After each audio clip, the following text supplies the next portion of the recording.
Ya, berdoa bahwa tidak ada gangguan sinyal karena di Bandung hujan barusan. Bandung ini lagi dingin-dinginnya, guys. Lagi dingin-dinginnya sekarang Bandung. Wah, puji Tuhan ya. Baik, kita akan mulai bahasan bab 19 buku 2 penundukan diri. Mari kita bahas tentang jalur hierarki dan otoritas. Tubuh Kristus yang sehat mengenal jalur hierarki otoritas. Nah, jadi eh, hierarki otoritas ini kita perjelas ya dalam pemuridan. Nah, jarang ada yang ngebahas ya. Karena ini adalah ciri bahwa tubuh Kristus itu sehat, mengenal hierarki otoritas. Dimulai dari Allah Bapa. Tuhan Yesus sebagai pemimpin rohani, apa namanya? Dimulai dari Allah Bapa, Tuhan Yesus pemimpin rohani, anggota jemaat atau Allah Bapa, Tuhan Yesus, suami, istri, anak-anak. Nanti ada gambarnya, tenang. Dengan penundukan diri masing-masing pada tempat yang seharusnya, maka jalur otoritas itu mengalirkan hidup Kristus dan kuasa dari Allah Bapa merata sampai ke seluruh anggota tubuh Kristus. Ini gambarnya. Mana ya? Nah ini. Saya perkecil dulu. Nah gini ya.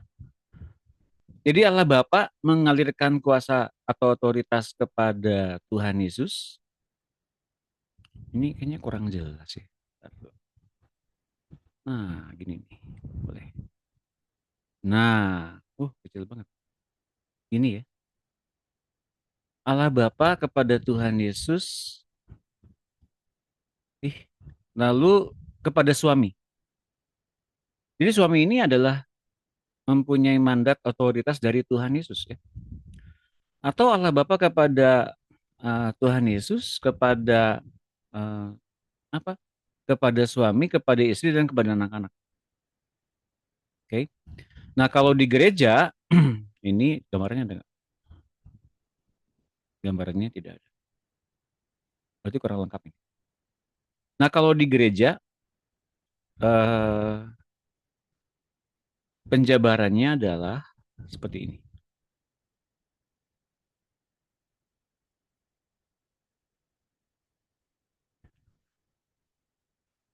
Allah Bapa, Tuhan Yesus, pemimpin rohani, anggota jemaat. Oke. Okay? Nah, kalau di keluarga, Allah Bapa, Tuhan Yesus, suami, istri, dan anak-anak. Istri ke anak-anak. Nah, dengan penundukan diri masing-masing pada tempat yang seharusnya, maka jalur otoritas itu mengalirkan hidup Kristus dan kuasa dari Allah Bapa merata sampai ke seluruh anggota tubuh Kristus. Nah, kalau kita mengerjakan bagian-bagian penundukan diri semuanya, jadi bukan berarti misalnya seorang gembala itu mengharapkan ada penundukan diri kepada seluruh jemaatnya, haus penundukan diri gitu ya. Enggak, karena sang gembala itu menundukkan diri kepada pemerintah di atasnya, yaitu siapa? Tuhan Yesus. Karena Tuhan Yesus pun mendapatkan mandat otoritas dari Bapaknya. Gitu loh teman-teman. Jadi adanya penundukan diri yang kemudian sebagai landasannya adalah kasih ya. Yakobus 4 ayat 7 silakan dibaca oleh yang tadi pertama hadir. Ibu Yohana bisa baca silakan. Shalom, ya Pak Doni bisa. Iya, iya. Terima kasih. Yakobus 4 ayat 7, karena itu tunduklah kepada Allah dan lawanlah iblis, maka ia akan lari daripadamu. Terima kasih Bu Yohana. Sama-sama, Pak. Efesus 4 ayat 16 silakan dibaca oleh Ibu Mundi. Ya Pak, salam. Shalom. Efesus 4 ayat 16, daripadanya seluruh tubuh yang rapih tersusun dan diikat menjadi satu oleh pelayanan semua bagiannya. Sesuai dengan kadar pekerjaan tiap-tiap anggota menerima pertumbuhannya dan membangun dirinya dalam kasih. Amin. Terima kasih Bu Mundi. Sama-sama Pak. 1 Korintus 11 ayat 3 Ibu Made. Bisa baca Bu? Bisa. Ya, Pak. Terima kasih. Itu ada itu. Silakan. Sahabat, Silakan. Korintus 11 ayat 3. Tetapi aku mau supaya kamu mengetahui hal ini, yaitu kepala dari tiap-tiap laki-laki ialah Kristus. Kepala dari perempuan ialah laki-laki, dan kepala dari Kristus ialah Allah. Makasih Bu Made dan Tania yang sudah ikut baca. Oke, terima kasih semuanya teman-teman sudah ikut baca ya. Nah, sekarang lihat ini. Karena itu tunduklah kepada Allah. Ini sebagai dasarnya penundukan diri kepada Allah dan lawanlah iblis. Oke. Kalau kita tidak tahu tunduk kepada Allah, caranya bagaimana? Bagaimana bisa melawan iblis? Pak, tunduk kepada Allah kan kita mesti beribadah. Oke, betul pada satu sisi. Tapi kalau jalur otoritas yang telah dinyatakan oleh Bapa kepada Tuhan Yesus kita nggak mengerti dalam gereja, dalam keluarga, hancur kita, teman-teman ya. Caranya kita menundukkan diri dalam keluarga seperti apa, ya. Caranya kita menundukkan diri dalam gereja seperti apa. Maka tidak heran, ya, keluarga Kristen, ya, pada umumnya dan seluruh bahkan ada orang-orang yang bergiat dalam pelayanan banyak yang akhirnya diserang oleh si jahat habis-habisan, ya, perpecahan dalam bentuk iri hati, dengki, perselisihan, berebut posisi, semuanya ini karena apa? Karena tidak tunduk kepada Allah, maka dikacaukan oleh si iblis. Teman-teman hati-hati ya. Maka kita harus mengerti bahwa penundukan diri ini adalah kekuatan dasarnya yang diikat oleh kasih. Nah, dalam Efesus 4:16 ya. Daripadanya lah seluruh tubuh. Jadi tubuh bayangkan semuanya itu terdiri dari kepala, dari tangan, dua dua eh, satu pasang tangan, satu pasang kaki, kemudian ada lagi organ-organ di dalam badan ya. Seluruh tubuh itu disusun rapih begitu rupa dan diikat menjadi satu oleh pelayanan semua bagiannya. Dikatakan oleh semua bagiannya, semua ikut berkontribusi dalam melayani Tuhan. Oke, sesuai dengan kadar pekerjaan tiap-tiap anggota, sesuai dengan bagaimana fungsi tiap-tiap anggota tubuh dalam tubuh itu, menerima pertumbuhannya dan membangun dirinya dalam kasih. Kita mengerti bagaimana menundukkan diri, betul. Tapi kalau penundukan diri ini dikerjakan dengan asal-asalan tanpa ada kasih, maka yang terjadi tetap akan adanya pemberontakan. Baik itu istri kepada suami, baik anak-anak kepada bapak, baik suami-suami atau laki-laki kepada kepalanya, yaitu kepala di gereja, kepala gembalanya, atau bahkan protes kepada Tuhan sebagai kepalanya. Karena di dalam hal ini apa? Kepala dari tiap-tiap laki-laki ialah Kristus. Jadi di dalam uh, otoritas ini, kepala tiap laki-laki di atasnya itu adalah Kristus. Kepala dari perempuan ialah laki-laki. Jadi setiap perempuan itu ada kepalanya. Siapa? Laki-laki. Siapa tuh laki-laki? Satu ya. Kalau di rumah tangga kan suami. Nah, kalau di rumah kalau di gereja gimana? Ya, itu ada yang menudunginya hamba Tuhan atau gembala atau kakak rohani atau bapak rohani. Nah, sedangkan Kristus punya kepala juga, yaitu Allah. Nah, jadi semuanya ini mempunyai apa sebetulnya? Mempunyai perlindungan yang demikian jelas. Ya, mempunyai kekuatan yang unlimited di dalam kasih yang jelas. Karena semuanya bisa merata dalam satu kesatuan perlindungan yang ajaib. Itu datangnya lewat kasih dari Allah dan adanya penundukan diri. Nah, teman-teman, kalau kita mengerti jalur hierarki ini, maka kita bisa melawan iblis, ya, musuh utama kita. Nah, sedangkan mungkin banyak orang bilang lawan yang paling besar, yang paling kuat adalah daging kita. Nggak mungkin, kita tuh nggak tega lawan diri kita. Ya, dengan ketaatan kita kepada Tuhan, ya, dan ketaatan kita kepada siapa kita mesti taat dalam bentuk gereja atau dalam tubuh Kristus di mana kita berorganisasi ya. Kita bisa mengerti hal ini. Akhirnya kita bisa mengerti bagaimana kita menundukkan diri kepada Allah dalam segala sesuatu. Maka kita bisa melawan setiap kuasa-kuasa jahat itu yang ada di dalam diri kita. Bukan kedagingan. tetap lawan kita si jahat. Oke? Jadi kalau kita lawan daging kita sendiri sampai dengan habis, kita akan kerepotan karena kita nggak akan tega melawan diri kita sendiri, teman-teman. Ya, begitu. Kalau eh, oke, ada pertanyaan sampai sini? Silakan. Selamat bergabung, selamat datang juga buat Olin, Ibu Ari, dan juga Ibu Dina. Selamat bergabung. Shalom. Nggak ada pertanyaan?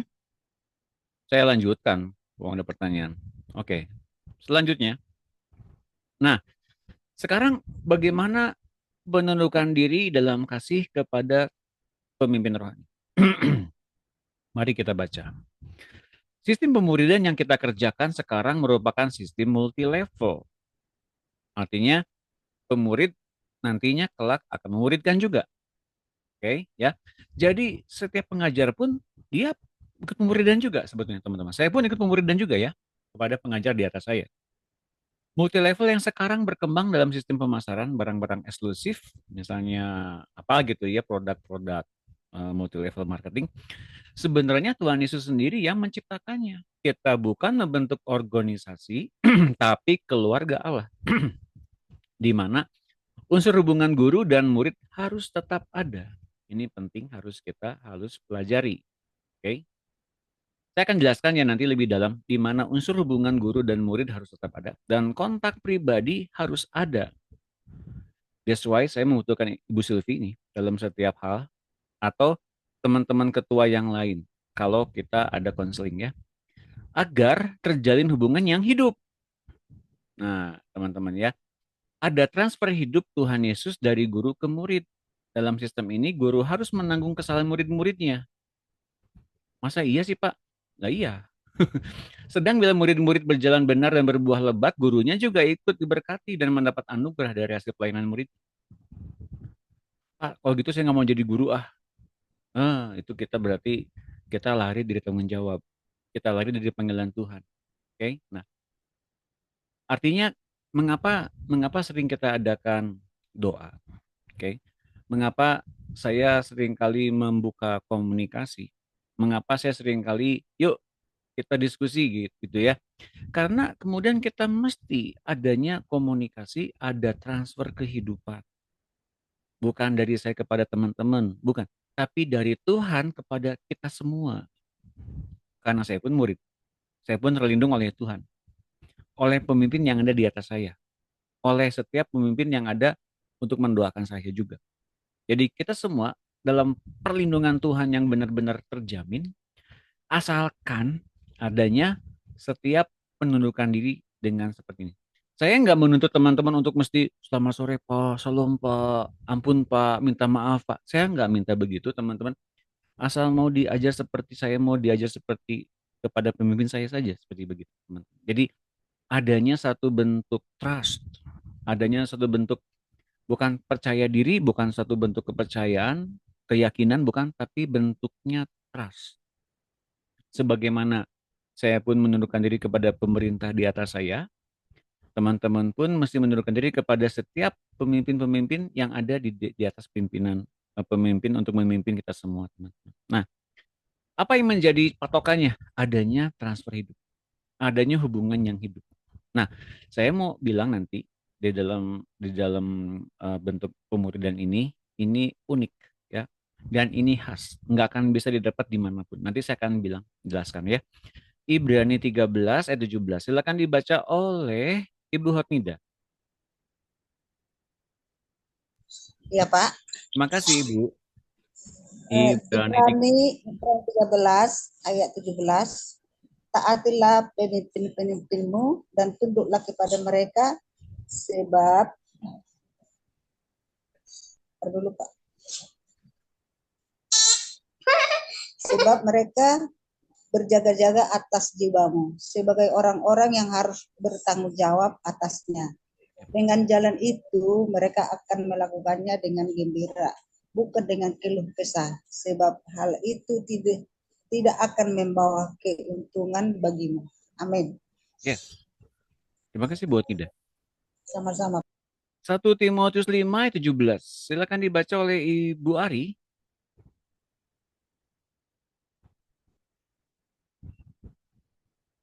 Ada Ibu Hari? 1 Korintus Pak. Bukan. 1 Oh, Timotius 5. Pak. Enggak. Satu Timotius. satu OTO 1 Timotius 5 ayat 17 ya Pak. Betul. Penatua-penatua yang baik, pimpinannya patut dihormati 2 kali lipat, terutama mereka yang dengan jerih payah berkhotbah dan mengajar. Amin. Terima kasih Bu Hari. Oke, berikutnya 1 Korintus 4 ayat 15. Silakan dibaca oleh Bu Levina. Ya, Pak. Ya, Bu Levina, silakan. Ada Bu Levina? Ya Pak, ada. Ya, Saya terima kasih. 1 Korintus 4 ayat 15.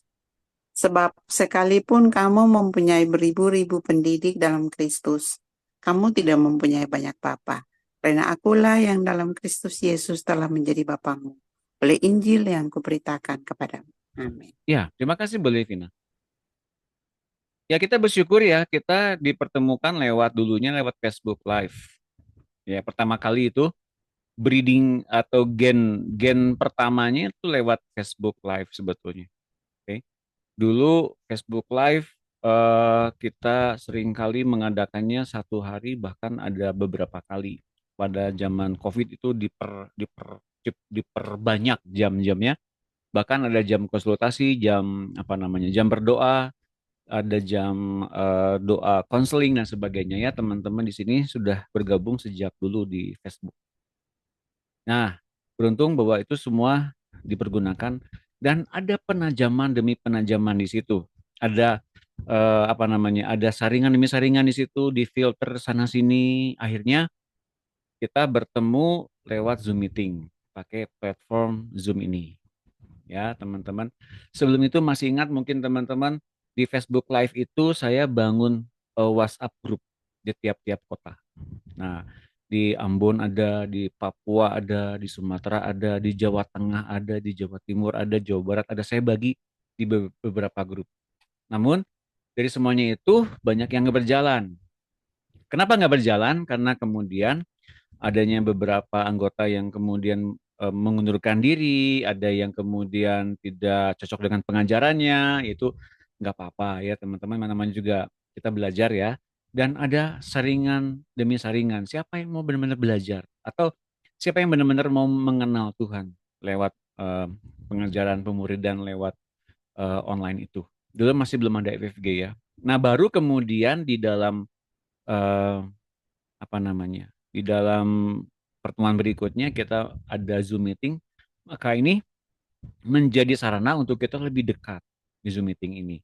Mengapa? Karena Zoom meeting ini kita bisa bisa tahu nih, saya sini bisa tahu siapa yang benar-benar ngikutin acaranya ini secara langsung lewat Zoom meeting ini, karena orang yang pakai Zoom meeting ini orang yang kemudian meluangkan begitu banyak hal ya, mendedikasikan begitu banyak hal, baik itu waktu, kuota, tenaga, pikiran, bahkan mungkin gadget ya.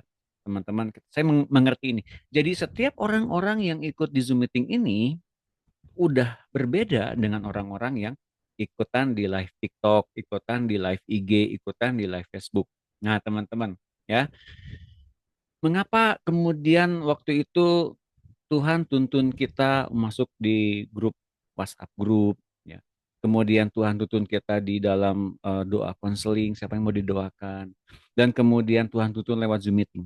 Karena Tuhan bisa tahu, bisa mengerti, dan saya pun bisa berhikmat siapa-siapa saja yang kelak akan menjadi pengajar yang Tuhan tuntun untuk kemudian berbuah lebat dalam setiap hal aspek kehidupan kita semua. Nah, sekarang baru kita mengerti dan tahu apa fungsi pemuridan ini, teman-teman, ya. Karena saya bisa melihat sekarang banyak orang ngadain acara di live TikTok, live live IG atau live Facebook terus sekarang udah nggak ada. Live apa lagi ya? Semua live YouTube. Nah, orang-orang ikut di situ rame sih, dan apa yang diperbincangkan sepertinya mereka sama-sama saling dekat sih gitu ya. Tapi tidak ada kedekatan, tidak ada kasih yang disalurkan, tidak ada penundukan diri yang disalurkan lewat lewat si pendengar kepada pembicaranya atau pembicara kepada, karena itu terhalang oleh platform sepanjang sepanjang platform itu, maka itu ada impartasi penyembahan atau doa doa pengurapan atau kemudian ada bahasa roh gitu ya. Hanya pada jam itu aja. Tetapi kalau kemudian kita masuk ke dalam pertemuan yang seperti ini berbeda gitu teman-teman.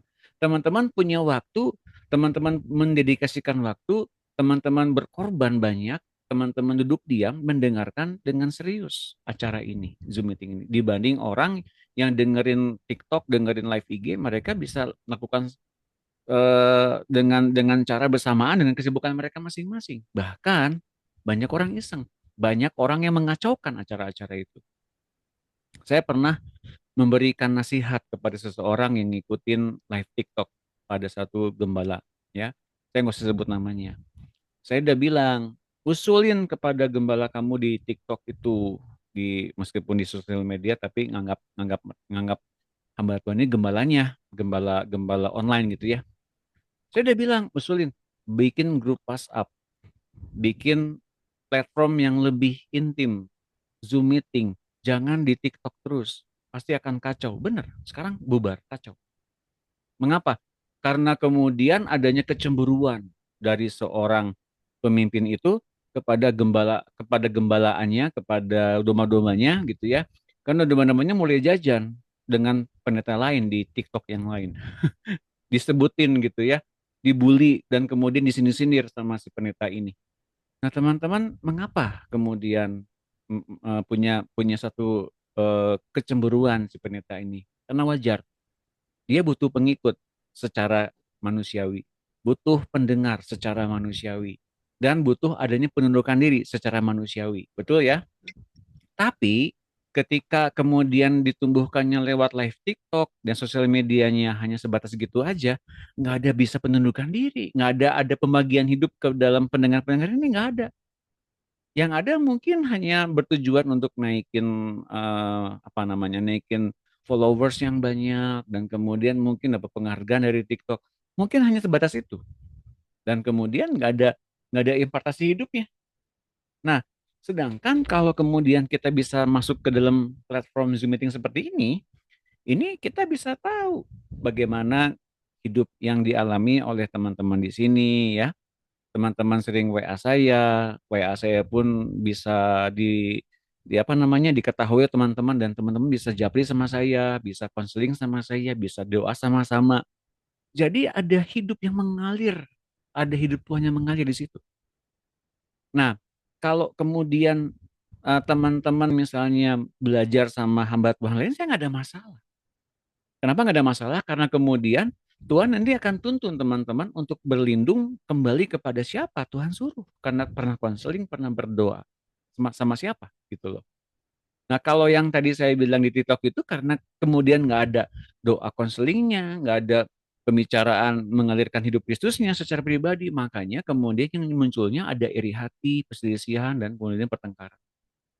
Nah, teman-teman harap mengerti bahwa semuanya yang telah terjadi itu di masa-masa lampau hingga hari ini Tuhan tuntun sedemikian rupa lewat berbagai macam hal-hal yang terjadi pada FFG pada hari ini. Ya, teman-teman ada yang kemudian lebih dulu pulang ya, lebih dulu pulang ke rumah Bapa di surga. Saya pernah beberapa kali diminta telepon, Pak, saya sedang takut. Kenapa takut, Bu? Saya sedang di UGD, saya sedang mengalami anfal gitu ya. Ada beberapa kali teman-teman sebelum berpulang ya, teman-teman di Facebook Live ya, teman-teman di Zoom meeting juga, mereka telepon dulu sama saya, Pak, tolong saya doakan, saya takut. Begitu kemudian berdoa, ada kelepasan terjadi dan kemudian saya dengar besoknya teman-teman kita ini meninggal dunia ya ke rumah Bapak, dipanggil ke rumah Bapak. Semuanya terjadi karena apa? Karena ada kasih yang mengalir. Ada satu perubahan-perubahan, ada perlindungan yang ajaib yang datangnya dari Tuhan. Nah, semuanya bisa terjadi karena ada penundukan diri juga. Baik saya kepada pemimpin di atas saya, mengikuti jalur-jalur ketaatan apa yang kemudian saya minta untuk minta koreksi, dikoreksi. Saya minta kemudian untuk didoakan, didoakan. Saya minta kemudian untuk diberikan nasihat, saya minta nasihat, saya turutin semuanya teman-teman. Nah, dengan demikian teman-teman ngikutin semuanya ini, jalur-jalur ini, dengan demikian aman. Gitu. Sampai saat ini kita masih berjalan. Sampai di tahun keberapa ya teman-teman? Mungkin tahun ketiga atau keempat. Tepuk tangan semuanya. Siapa yang diberkati oleh FFG ini? Selain saya. Saya. Terima kasih. Ya, Saya kita dipertemukan Saya dengan Pak. kasih yang ya luar biasa ya. Terima Tepuk tangan semuanya. Terima kasih kasih. sudah bersama selama ini ya, tiba suka dan duka dan semuanya ada sukacita yang kemudian Tuhan bangkitkan. Gitu ya. Wow, tepuk tangan lagi semuanya. Yeay. Gitu teman-teman. Jadi semuanya itu berlangsung karena memang ada urutannya, ada kejadian yang mesti kita alami sama-sama dan bersyukur kita masih dipertahankan oleh Tuhan ya. Bahkan saya juga mengarahkan teman-teman ke FFG, ke RTM gitu loh. Jadi naungan kita sebetulnya dengan jelas ya selain kita secara rohani kan dari Tuhan Yesus dan Allah Bapa, tapi secara organisasi pun kita ada yang begitu kuatnya seluruh Indonesia tuh RTM. Ya. Puji Tuhan bersyukur. Semuanya itu Tuhan atur demikian rupa. Hingga teman-teman di sini juga bisa mengenal teman-teman pengajar di RTM dan mengetahui betapa begitu banyaknya pengajar yang Tuhan berikan untuk kita bisa ngobrol tentang Tuhan. Gitu ya teman-teman. Oke, ada pertanyaan sampai sini? Silakan.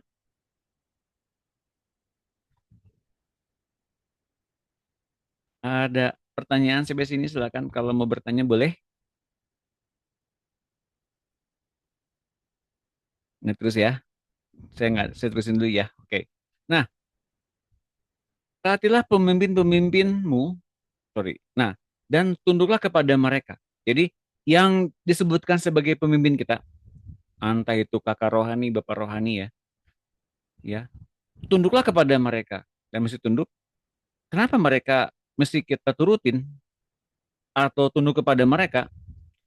Sebab mereka berjaga-jaga atas jiwamu.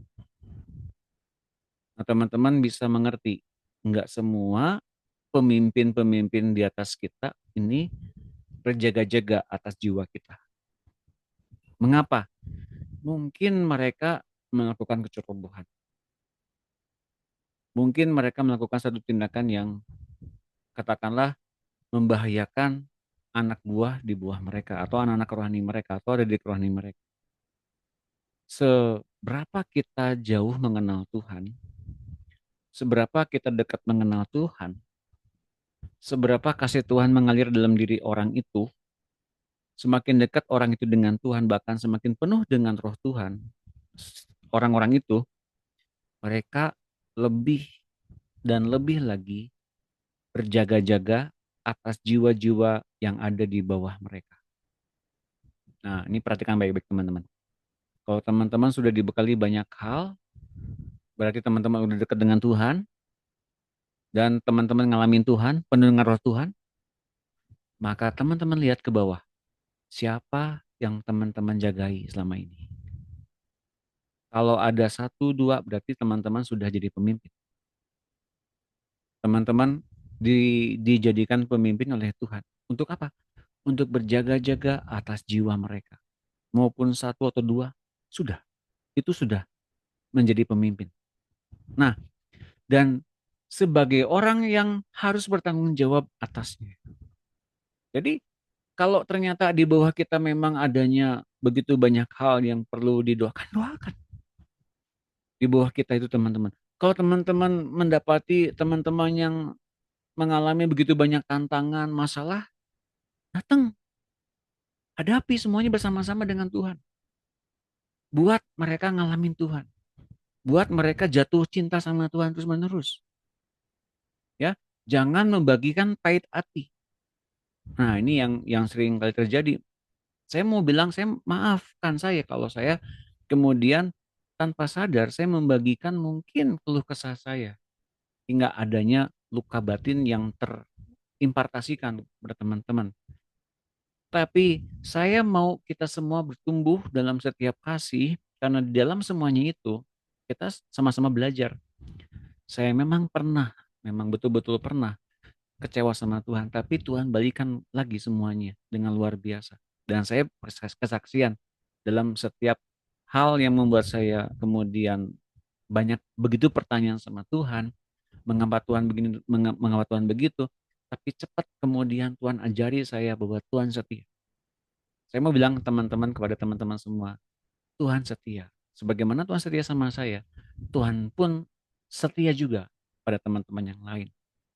Karena kita semua berlindung dalam satu kasih yang sama dari Tuhan. Dengan jalan itu, mereka itu para pemimpin ya, mereka akan melakukannya dengan gembira, bukan dengan keluh kesah. Sebab hal itu tidak akan membawa keuntungan bagimu. Terutama yang saya mau bilang waktu ya. Waktu-waktu ini bagi para pemimpin, ini waktu-waktu yang sangat-sangat-sangat mengambil begitu banyak. Serius. Saya bersyukur teman-teman kalau WA sama saya, Pak, nantinya jawabnya kapan aja, Pak. Jawabnya santai aja, Pak, kapan aja boleh ya. Bersyukur ya teman-teman mengerti. Tapi saya usahakan begitu cepat saya membaca, saya langsung jawab, saya langsung balas WA-nya. Atau kalau perlu ditelepon, saya telepon langsung orang. Koreksi kalau saya salah. Cepat tegur kalau saya salah, teman-teman. Ya, jadi cepat ya. Kalau bisa sebisa mungkin, kalau urgent tanganin. Tapi kalau kemudian ada yang tidak urgent gitu ya, ya mungkin saya bisanya malam nelponnya atau pas lagi waktu luang saya baru telepon. Tapi kalau urgent misalnya dalam keadaan sakit atau di rumah sakit, saya langsung ambil waktu untuk telepon. Meskipun dimanapun saya mesti berada, saya harus telepon dulu teman-teman. Nah, silahkan ya, feel free ya, jangan sampai sungkan-sungkan. Kalau urgent banget, silahkan ya hubungin saya ya teman-teman. Oke, nah 1 Timotius 5 ayat 17. Penatua-penatua ini siapa? Ya, orang-orang yang mempunyai posisi di dalam tubuh Kristus sebagai pelindung di bawahnya. Yang baik pimpinannya patut dihormati 2 kali lipat, terutama mereka yang dengan jerih payah berkhotbah dan mengajar. Jadi kalau kita sudah mempunyai karunia mengajar atau karunia membagikan firman Tuhan, ya, ini sudah mendapati satu bentuk posisi yang sudah disebutkan sebagai penatua, ya teman-teman. Dan disebutkan di sini yang baik pimpinannya patut dihormati 2 kali lipat. Artinya dihormati siapa? Dihormati oleh orang-orang yang di bawahnya. Bukan berarti saya mau bilang gini, bukan berarti gila penghormatan loh. Bukan gila hormat, enggak sama sekali gila hormat. Cuman demi keamanan semuanya teman-teman ya, ya kabarin kalau misalnya ada apa-apa. Informasikan kepada ketua doanya kalau ada apa-apa. Karena kita akan langsung tangani bila urgent. Ya. Kenapa? Karena kita semua saling melindungi satu dengan yang lain. Ya. Jadi jangan sampai terhilang, jangan sampai kemudian kabur karena kemudian kecewa. Oke? Hari-hari ini banyak anggota gereja yang kecewa sama pimpinannya. Tapi mesti dijelaskan kecewanya kenapa pimpinannya. Jadi jangan sampai kecewa sama pimpinannya yang nyuekin dia. Padahal sebetulnya pimpinannya udah berjaga-jaga atas jiwanya. Tapi kemudian sepertinya tampaknya cuek, tapi sebetulnya si ini nggak mau ada penundukan diri untuk mau diajar. Suatu kali saya dapat satu telepon, ya, satu telepon kepada saya. Saya belum pernah ketemu sama orangnya. Saya juga belum tahu orangnya yang mana karena di RTM gitu banyak orang-orang yang ikut pemuridan ya. Tapi katanya sih konon katanya dia sudah didoakan sama Pak Gideon. Dia didoakan sama siapa lagi sama Ibu Eni. Ya kurang gimana lagi coba itu kan senior-senior saya ya. Terus saya lagi cari pendoa syafaat, Pak. Lalu kemudian saya dapat telepon Bapak nih gitu ya. Langsung saya udah gitu ya. Kenapa? Yang dia cari bukan Tuhan. Yang dia cari pendoa syafaat. Untuk apa? Saya pengen dilihatin, Pak. Saya itu ada apanya. Kok saya sial terus? Saya bilang gini, ini bukan urgent. Ini bukan urgent. Saya bilang, Ibu udah didoakan sama Pak Gideon, sama Bu Eni, Ibu berproses aja dulu, tanya Tuhan dulu. Tapi kapan waktunya Pak pemulihan Tuhan? Saya nggak tahu. Tapi Ibu dengan pemuridan dulu, masuk pemuridan, masuk komunitas. Saya masukin ke ini mau nggak? Boleh Pak, namanya ini. Oh jangan Pak, saya udah masuk di cabang yang lain. Oh, saya ini punya komunitas yang besar di mana semua ibu-ibunya tuh ibu-ibu pengusaha, kalau dia ingin cari pekerjaan, dapat langsung. Tapi dianya nggak mau usaha.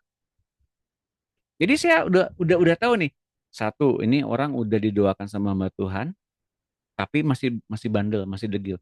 Yang keduanya orang ini pengen usaha tapi gagal terus. Udah dikenalin kepada banyak orang, gagal terus. Berarti yang salahnya siapa? Bukan Tuhan. Bukan juga orangnya. Tapi apa? Penundukan dirinya yang tidak ada pada Tuhan dan pada pimpinan yang ada di atasnya.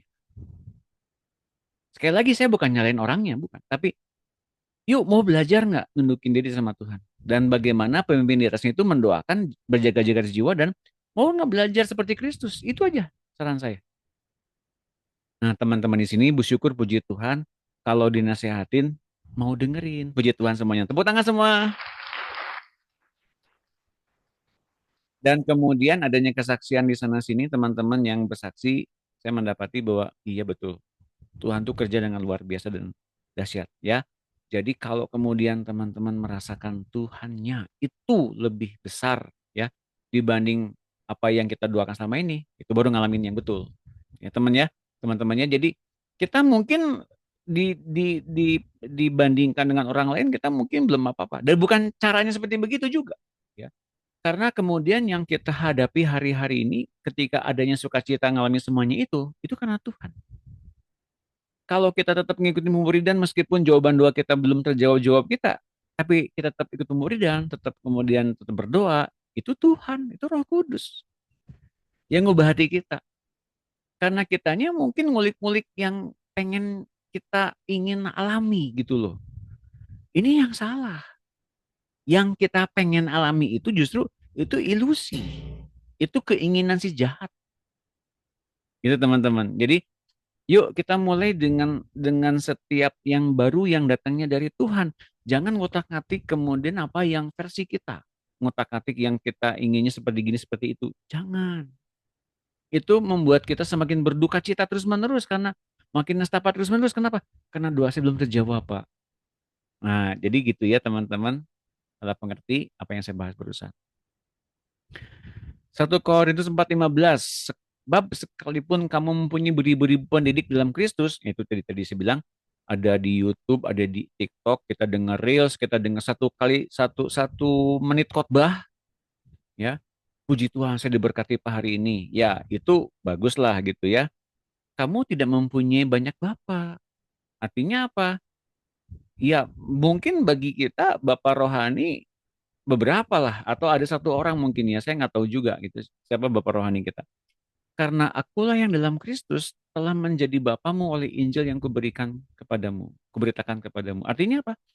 Dalam satu komunitas di Korintus ini, Paulus berani bilang dia adalah bapak rohani bagi jemaat di Korintus. Mengapa? Karena Injil yang dinyatakan oleh Paulus kepada jemaat di Korintus ini membuat mereka mengenal siapa Kristus. Awalnya mungkin belum. Awalnya tidak pernah mengenal Kristus.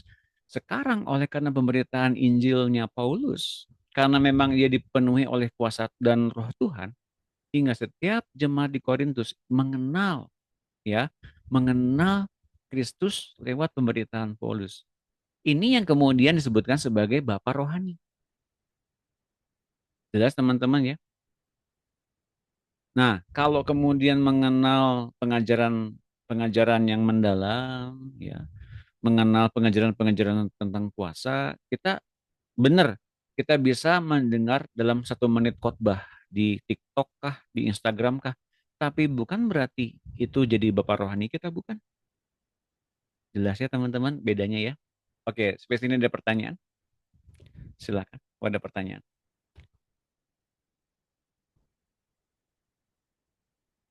Silakan. Ada pertanyaan. Kita set up dulu ya. Dalam dua subbab ini setelah semua kita bahas, ada nggak yang mau bagikan sesuatu, dapat sesuatu, bagikan sekarang. Apa itu jalur otoritas? Apa itu artinya penundukan diri dalam hal seperti apa? Pernah menundukkan diri dan hasilnya seperti bagaimana? Gitu. Siapa yang mau bagikan? Silakan. Pernah dapat sesuatu yang mengecewakan nggak dari saya misalnya? Pas saya sempat kecewa sama Bapak, kenapa gitu ya? Silahkan dibagikan. Ada yang mau membagikan atau yang bertanya boleh silakan sebelum saya mulai. Mengapa saya ingin ingin memberikan sesi ini kepada teman-teman agar bisa mengerti sejauh mana interpretasi kita tentang apa yang kita dapatkan sepanjang ini, sepanjang beberapa menit, mungkin 50 menit. Oke, silakan. Ada yang mau bagian sesuatu? Bu Made mungkin sebagai pemicu, biar teman-teman yang lain boleh sharing. Bu Made, Bu Made mau bagikan sesuatu boleh mengenai materi barusan dua subbab ini? Bu Made, Bu Made lagi apa? Oh, oke. Ya, Pak. Ya, silakan. Baik, terima kasih. Terima kasih juga. Silakan dibagikan. Oke, itu sedikit ya, Pak. Banyak juga nggak apa-apa. Memang benar, memang benar ya, Pak. Kak, hierarki ini, jalur hierarki dan otoritas ini kan jarang sekali dibahas di gereja, Ya. di persekutuan apapun itu jarang. Saya mengenalnya juga hierarki itu di pemuritan FG ini, bahwa pertama ketika sebagai seorang istri itu harus tunduk kepada suami. Ya. Padahal gaweannya nyanyi bojo nih. Apa itu? Bahasa dewa itu. Bahasa dewa itu. Oke, terus. Nah, kemudian di gereja kita harus ada penundukan diri terhadap pemimpin kita. Yeah. Itu kan seperti apa ya, tamparan kayak gitu kan. Jadi flashback, kemarin tuh aku seringnya gini, seringnya ngelawan, seringnya menggerutu kayak gitu kan. Menggerutu. Tapi kemudian setelah bahwa di atasnya dari suami, di atasnya dari seorang hamba Tuhan itu adalah Bapa. Kemudian seperti ada satu hikmat bahwa ketika kita tunduk kepada yang di atas kita, kita sama dengan tunduk kepada Bapa. Ya. Kita sama dengan menghormati Bapa. Kemudian diajari lagi ketika kita tunduk kepada yang di atas, kita juga bisa dengan mudah menundukkan diri kita terhadap kedagingan kita. Kemudian kita juga bisa dengan lebih gampang gitu ya, kalau saya alami, untuk bisa mengasihi anak kayak gitu. Kayak lebih gampang saja dirasakan ketika mencoba untuk menundukkan diri. Satu kali, dua kali, berasa ada kekuatan lebih.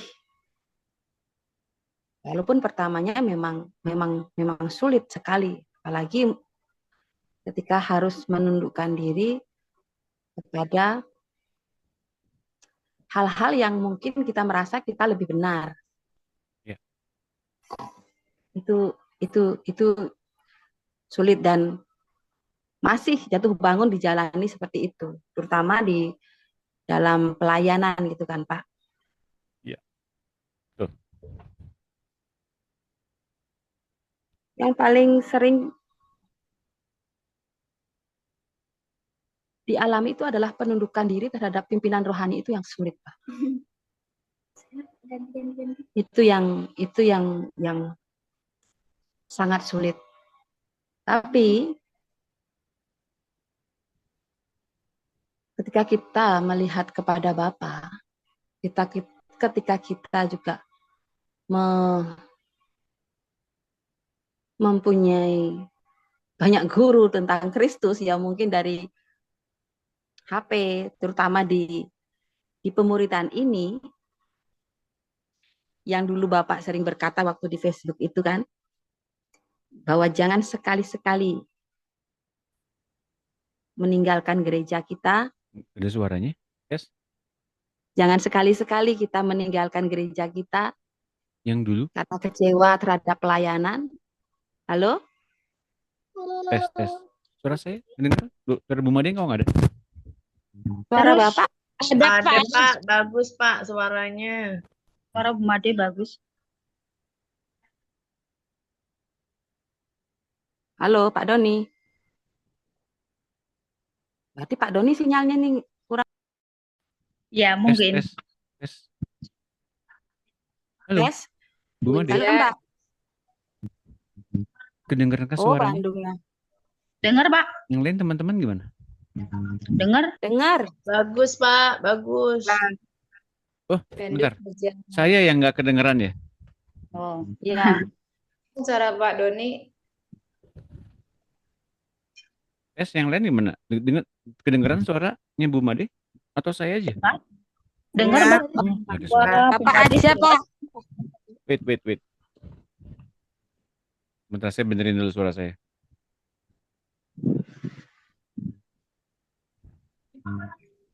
Oh, nggak kedengeran. Bentar. Tes.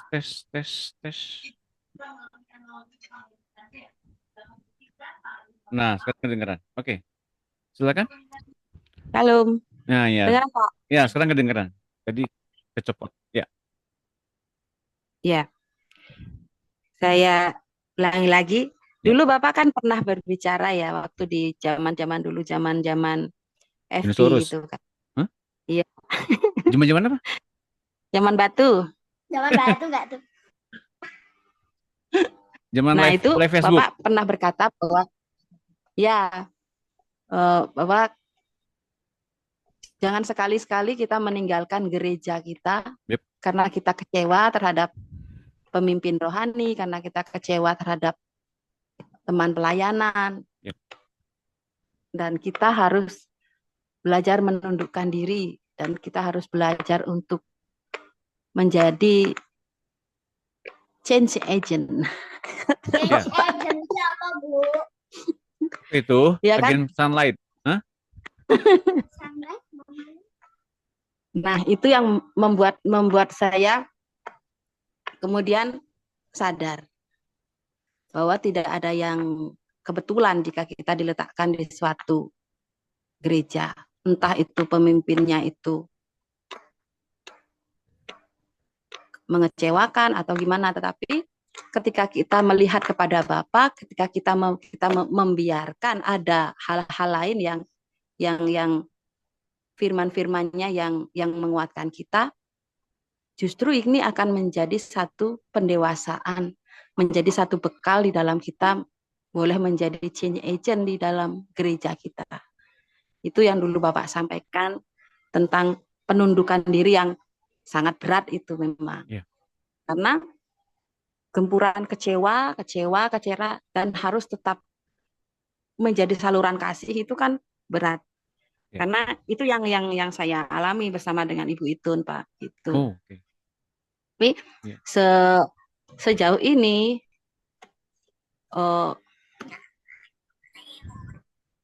apa ya istilahnya, ada hal-hal yang luar biasa yang boleh kita saling sharing bersama dengan teman-teman.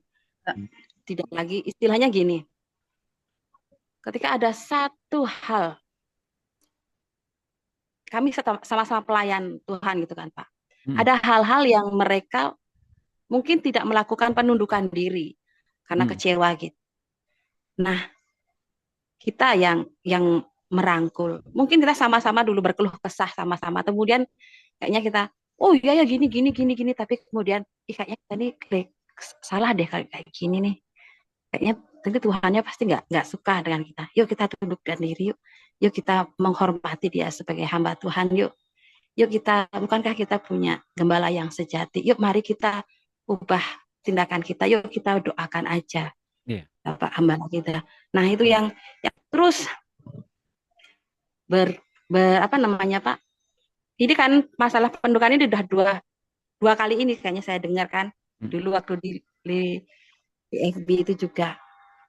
Nah ini yang harus kita sadari bersama-sama bahwa hierarki ini menentukan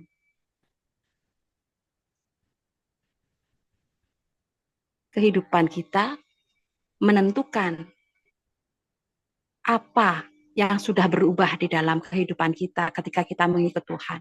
Ya. Bahwa penundukan, kesadaran kita terhadap hierarki ini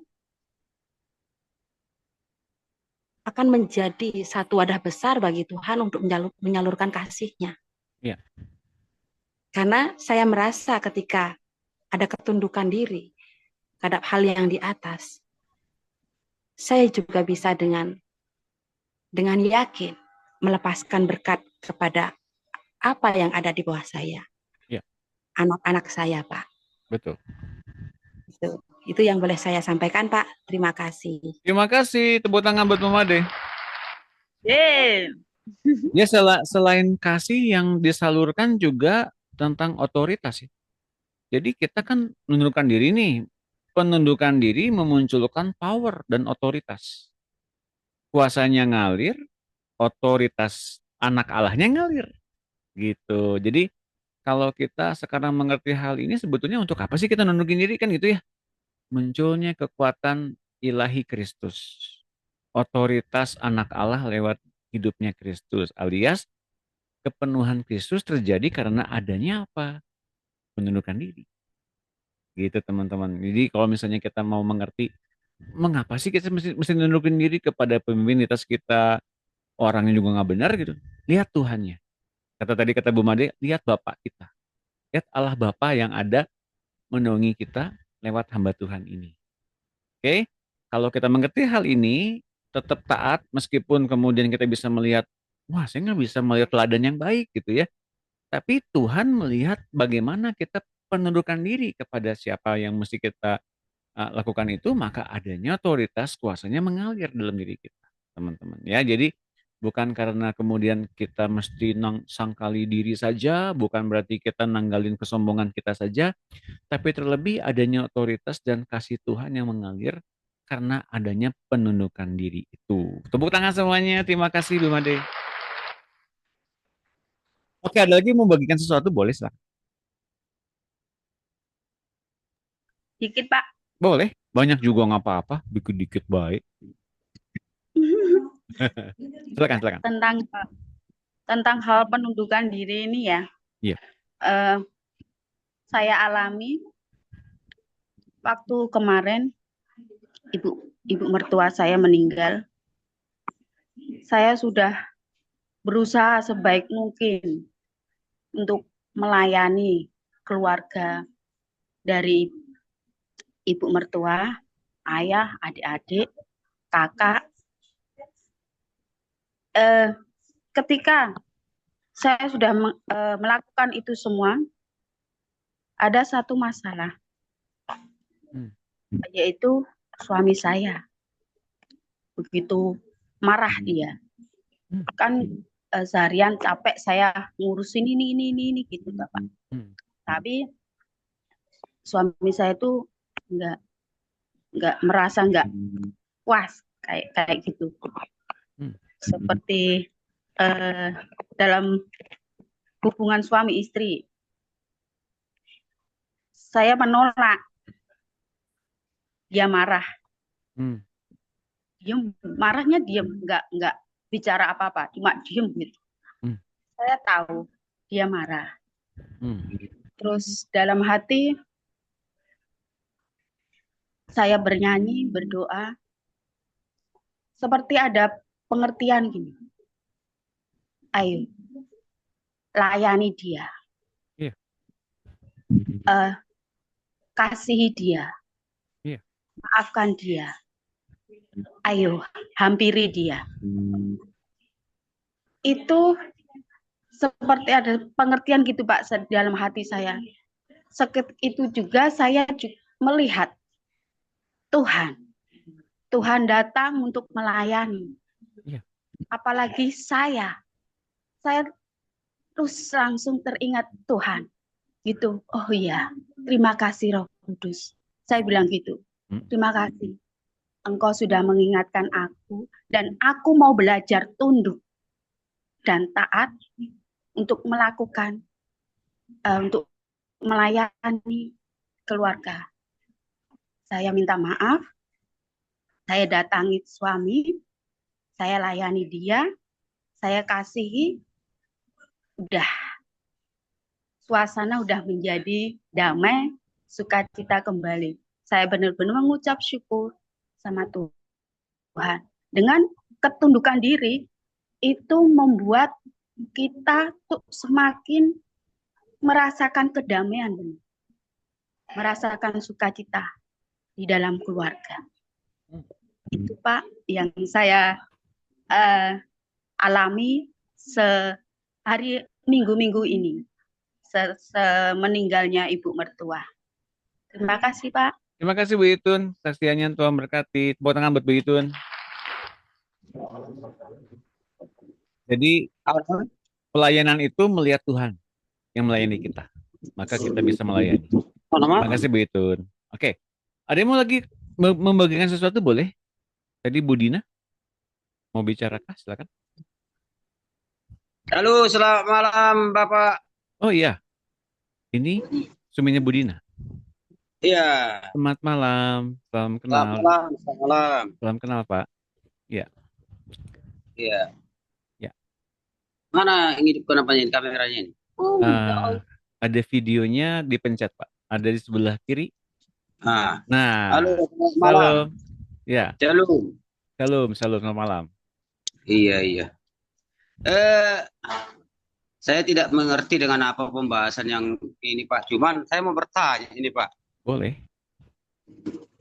Teringat tentang masalah iman yang mungkin saya alami. Kan begitu Pak. Iya. Sampai detik ini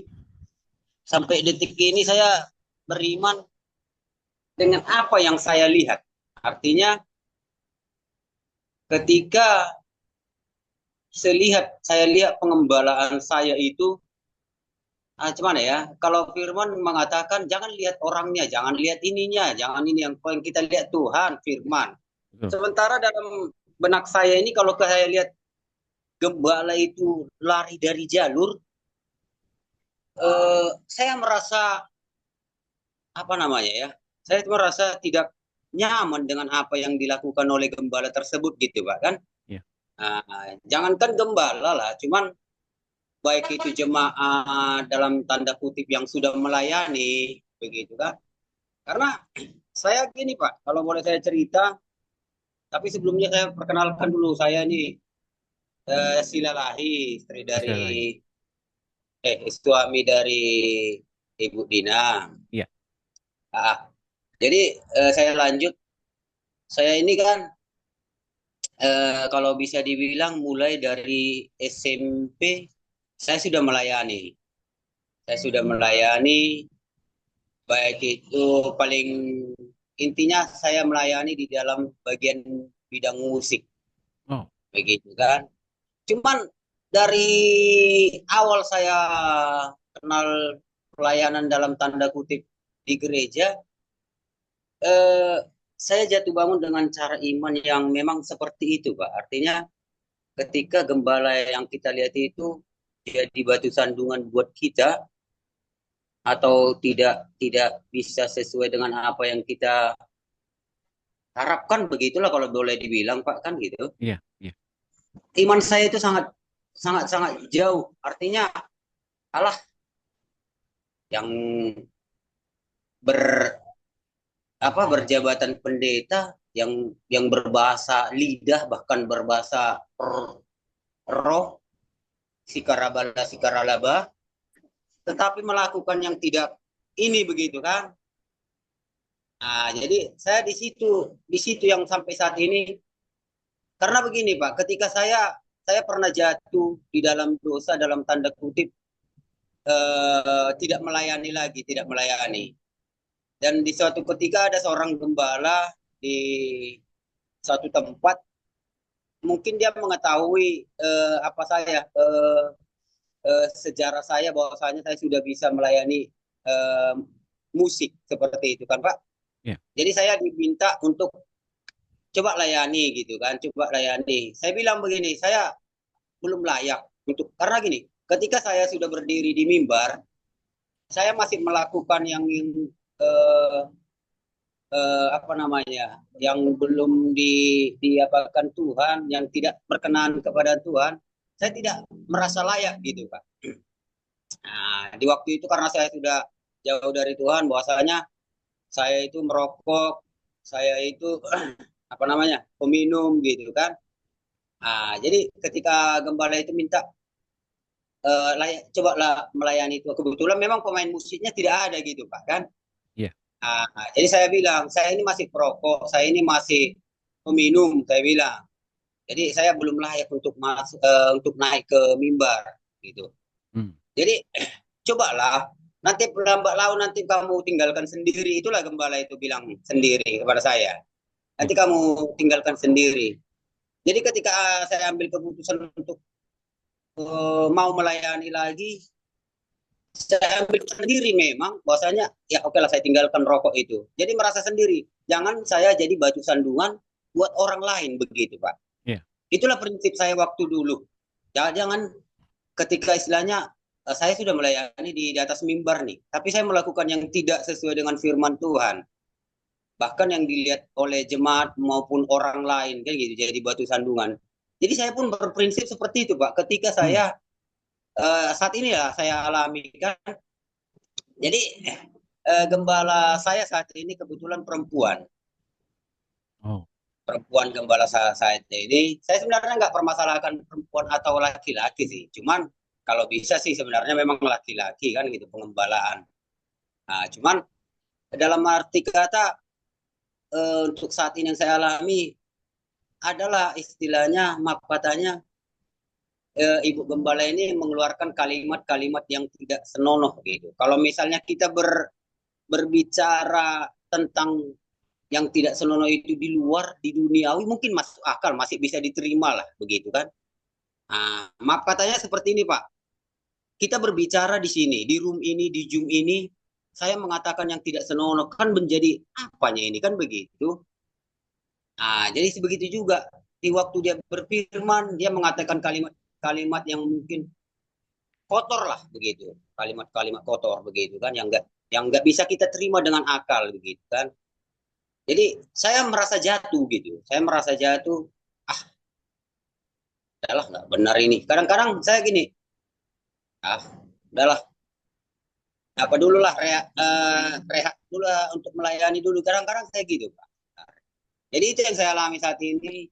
Jadi minta tolong gimana ya saya bilangnya, coba kasih pengarahan Bapak gimana caranya tentang seperti itu gitu. Iya. Jadi ini pasti seperti yang saya alami dulu, karena konsep yang saya pikir tentang pelayanan itu adalah saya melayani kepentingan gereja gitu ya. Saya melayani kepentingan umat, saya melayani kepentingan acara peribadatan yang mesti berjalan gitu ya. Apalagi kalau kemudian kita berpikir kalau tanpa saya itu ibadah nggak jalan gitu misalnya begitu ya. Jadi kita mesti terpaksa melayani.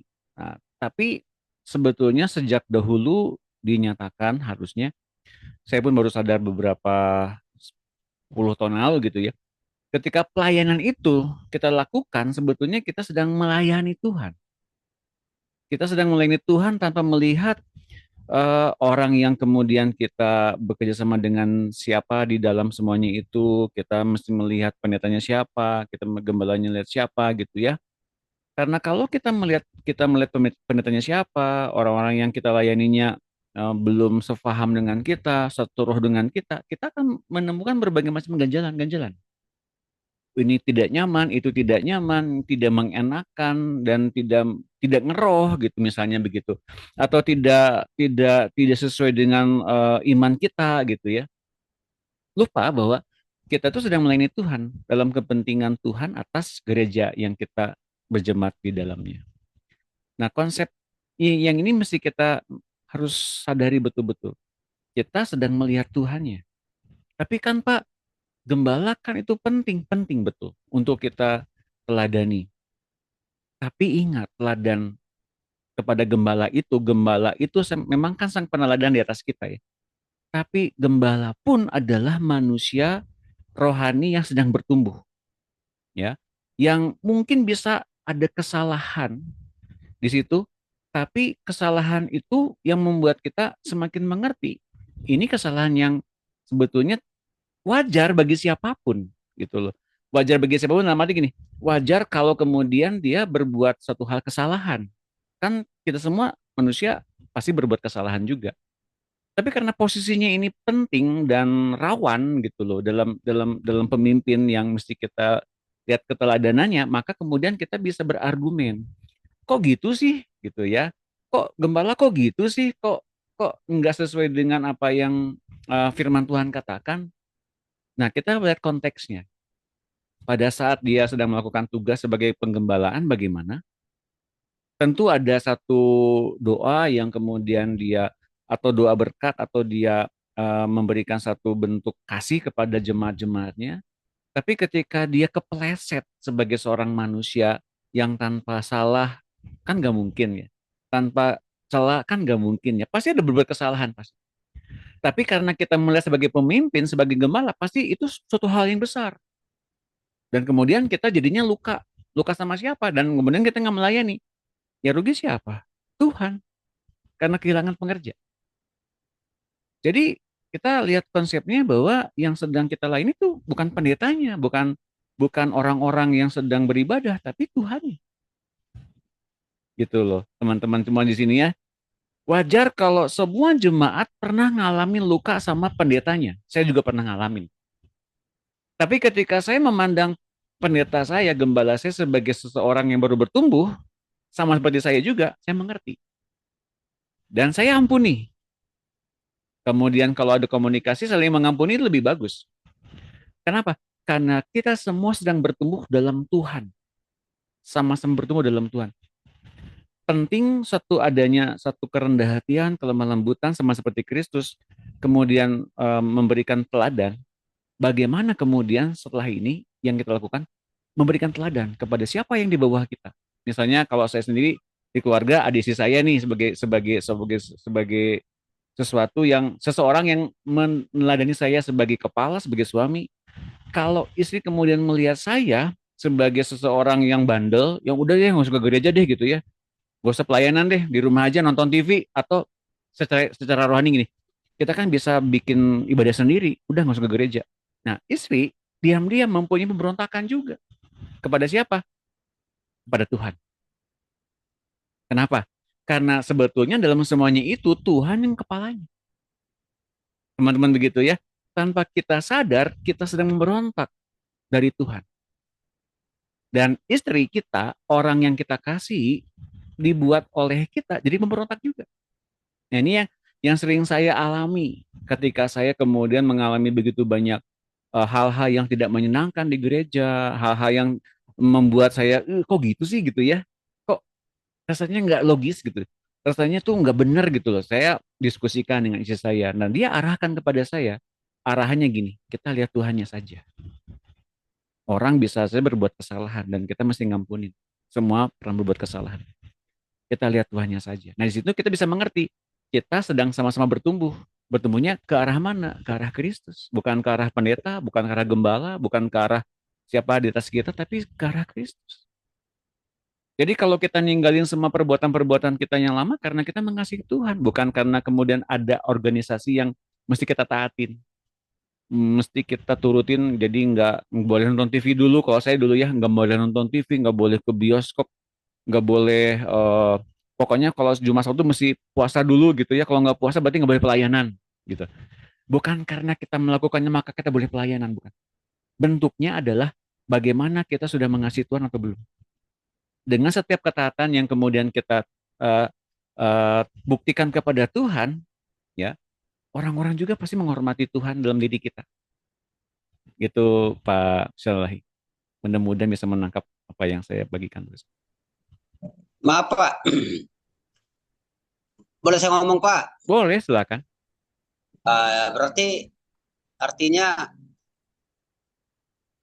bahwa kalau bisa dibilang saya ini menunggu hadirat Tuhan yang datang kepada saya ya, artinya merubah mindset pikiran kita sendiri ya.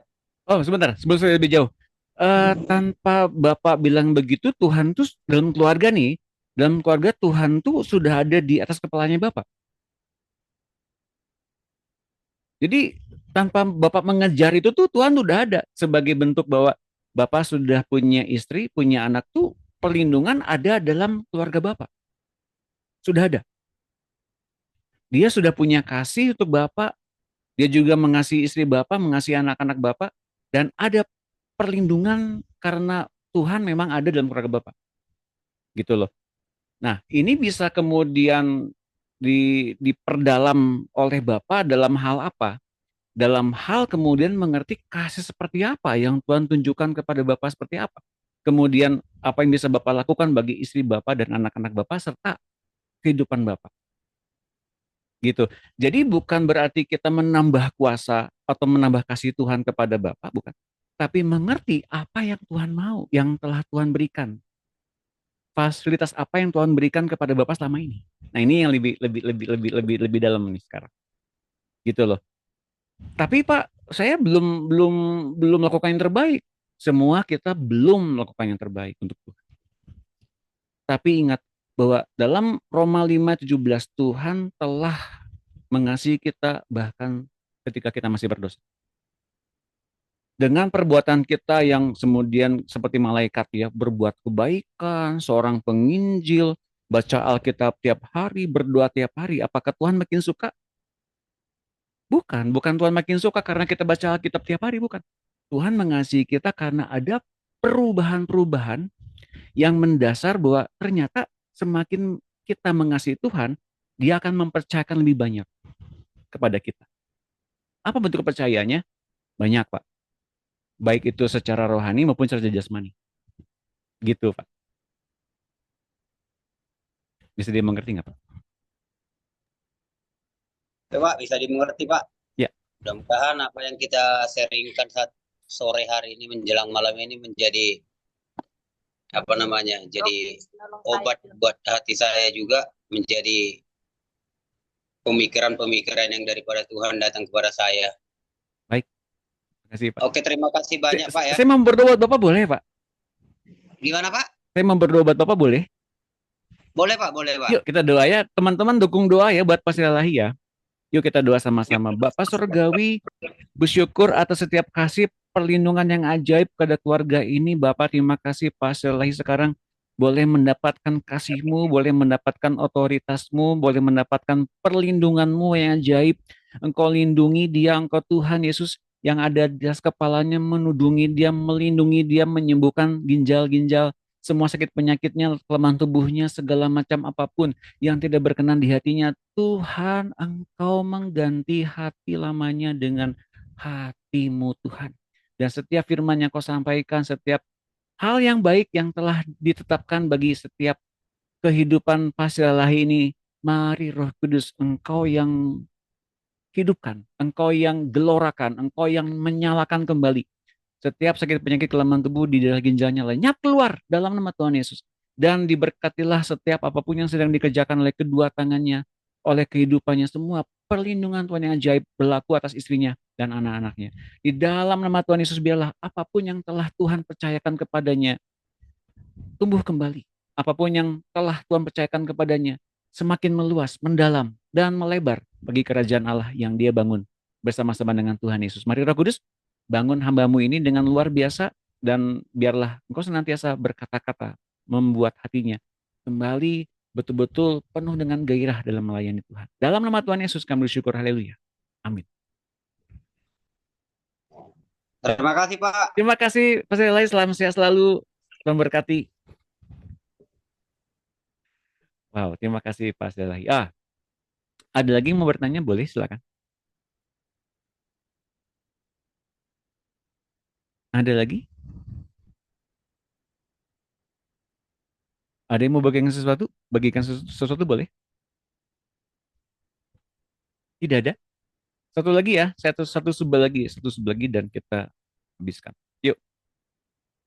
Satu sebab istri terhadap suami. Suami adalah gambaran Kristus yang mengasihi jemaatnya sampai mengorbankan diri bagi jemaatnya. Luar biasa ya. Suami adalah gambaran Kristus. Kristus saja mau mengasihi jemaatnya, mengasihi tubuhnya, sampai mengorbankan diri. Dan jika seorang istri tunduk kepada suaminya, itu merupakan gambar yang sempurna dari keluarga Allah di alam roh. Dan menjadi sarana untuk menarik jiwa-jiwa lain datang dan percaya kepada Tuhan. Teman-teman, ini luar biasa. Ketika penundukan diri digambarkan, diwujudkan dengan indah dari seorang istri kepada suaminya, bukan karena suaminya ini layak untuk kemudian menjadi ditaati ya. Tapi ingat, suami ini ada Kristus di atas kepalanya. Karena kemudian Kristus itu sendiri mengasihi jemaat, suaminya dalam wujud secara gambaran, suaminya pun meskipun belum sepenuhnya betul-betul mengasihi istrinya sampai dengan bagaimana Kristus mengasihi jemaat ya. Saya sendiri masih belajar teman-teman ya. Tapi ketika digambarkan dengan jelas sang suami ini seperti Kristus mau mengorbankan diri bagi istrinya, itu adalah suatu bentuk gambar yang sempurna dari keluarga Allah di alam roh. Kalau ternyata istri tunduk pada suaminya bukan karena suaminya layak untuk ditaati saja, tapi karena memang ada Kristus yang menggambarkan dirinya dalam suaminya itu, dan itu belum sepenuhnya tergambar dalam wujud jasmania, tidak apa-apa. Tapi ketika istri tunduk kepada suaminya, melihat Kristus yang telah berkorban baginya, itu sarana untuk narik jiwa-jiwa lain datang dan percaya kepada Tuhan. Jadi yang power terbesarnya siapa? Bukan si istri, bukan si suami, bukan. Tapi penundukan dirinya itu, ketatannya itu. Teman-teman lihat ini ya, penundukan diri dan ketaatan itu mempunyai satu power yang luar biasa dalam keluarga Allah, dalam kerajaan Allah, dalam dunia roh. Karena orang-orang di luar sana melihat kasih Allah yang dinyatakan lewat keluarga jasmani kita di dunia ini. Teman-teman nangkap apa yang saya bilang barusan ya? Efesus 5:22 ini ayatnya. Silakan dibaca oleh Ibu siapa? Yang belum? Silakan. Ya, Pak. Ya, silakan. Ibu itu nih. Ya. Yuk, silakan. Efesus 5 ayat 22. Hai istri, tunduklah kepada suamimu seperti kepada Tuhan, karena suami adalah kepala istri, sama seperti Kristus adalah kepala jemaat. Dialah yang menyelamatkan tubuh. Karena itu, sebagaimana jemaat tunduk kepada Kristus, demikian jugalah istri kepada suami dalam segala sesuatu.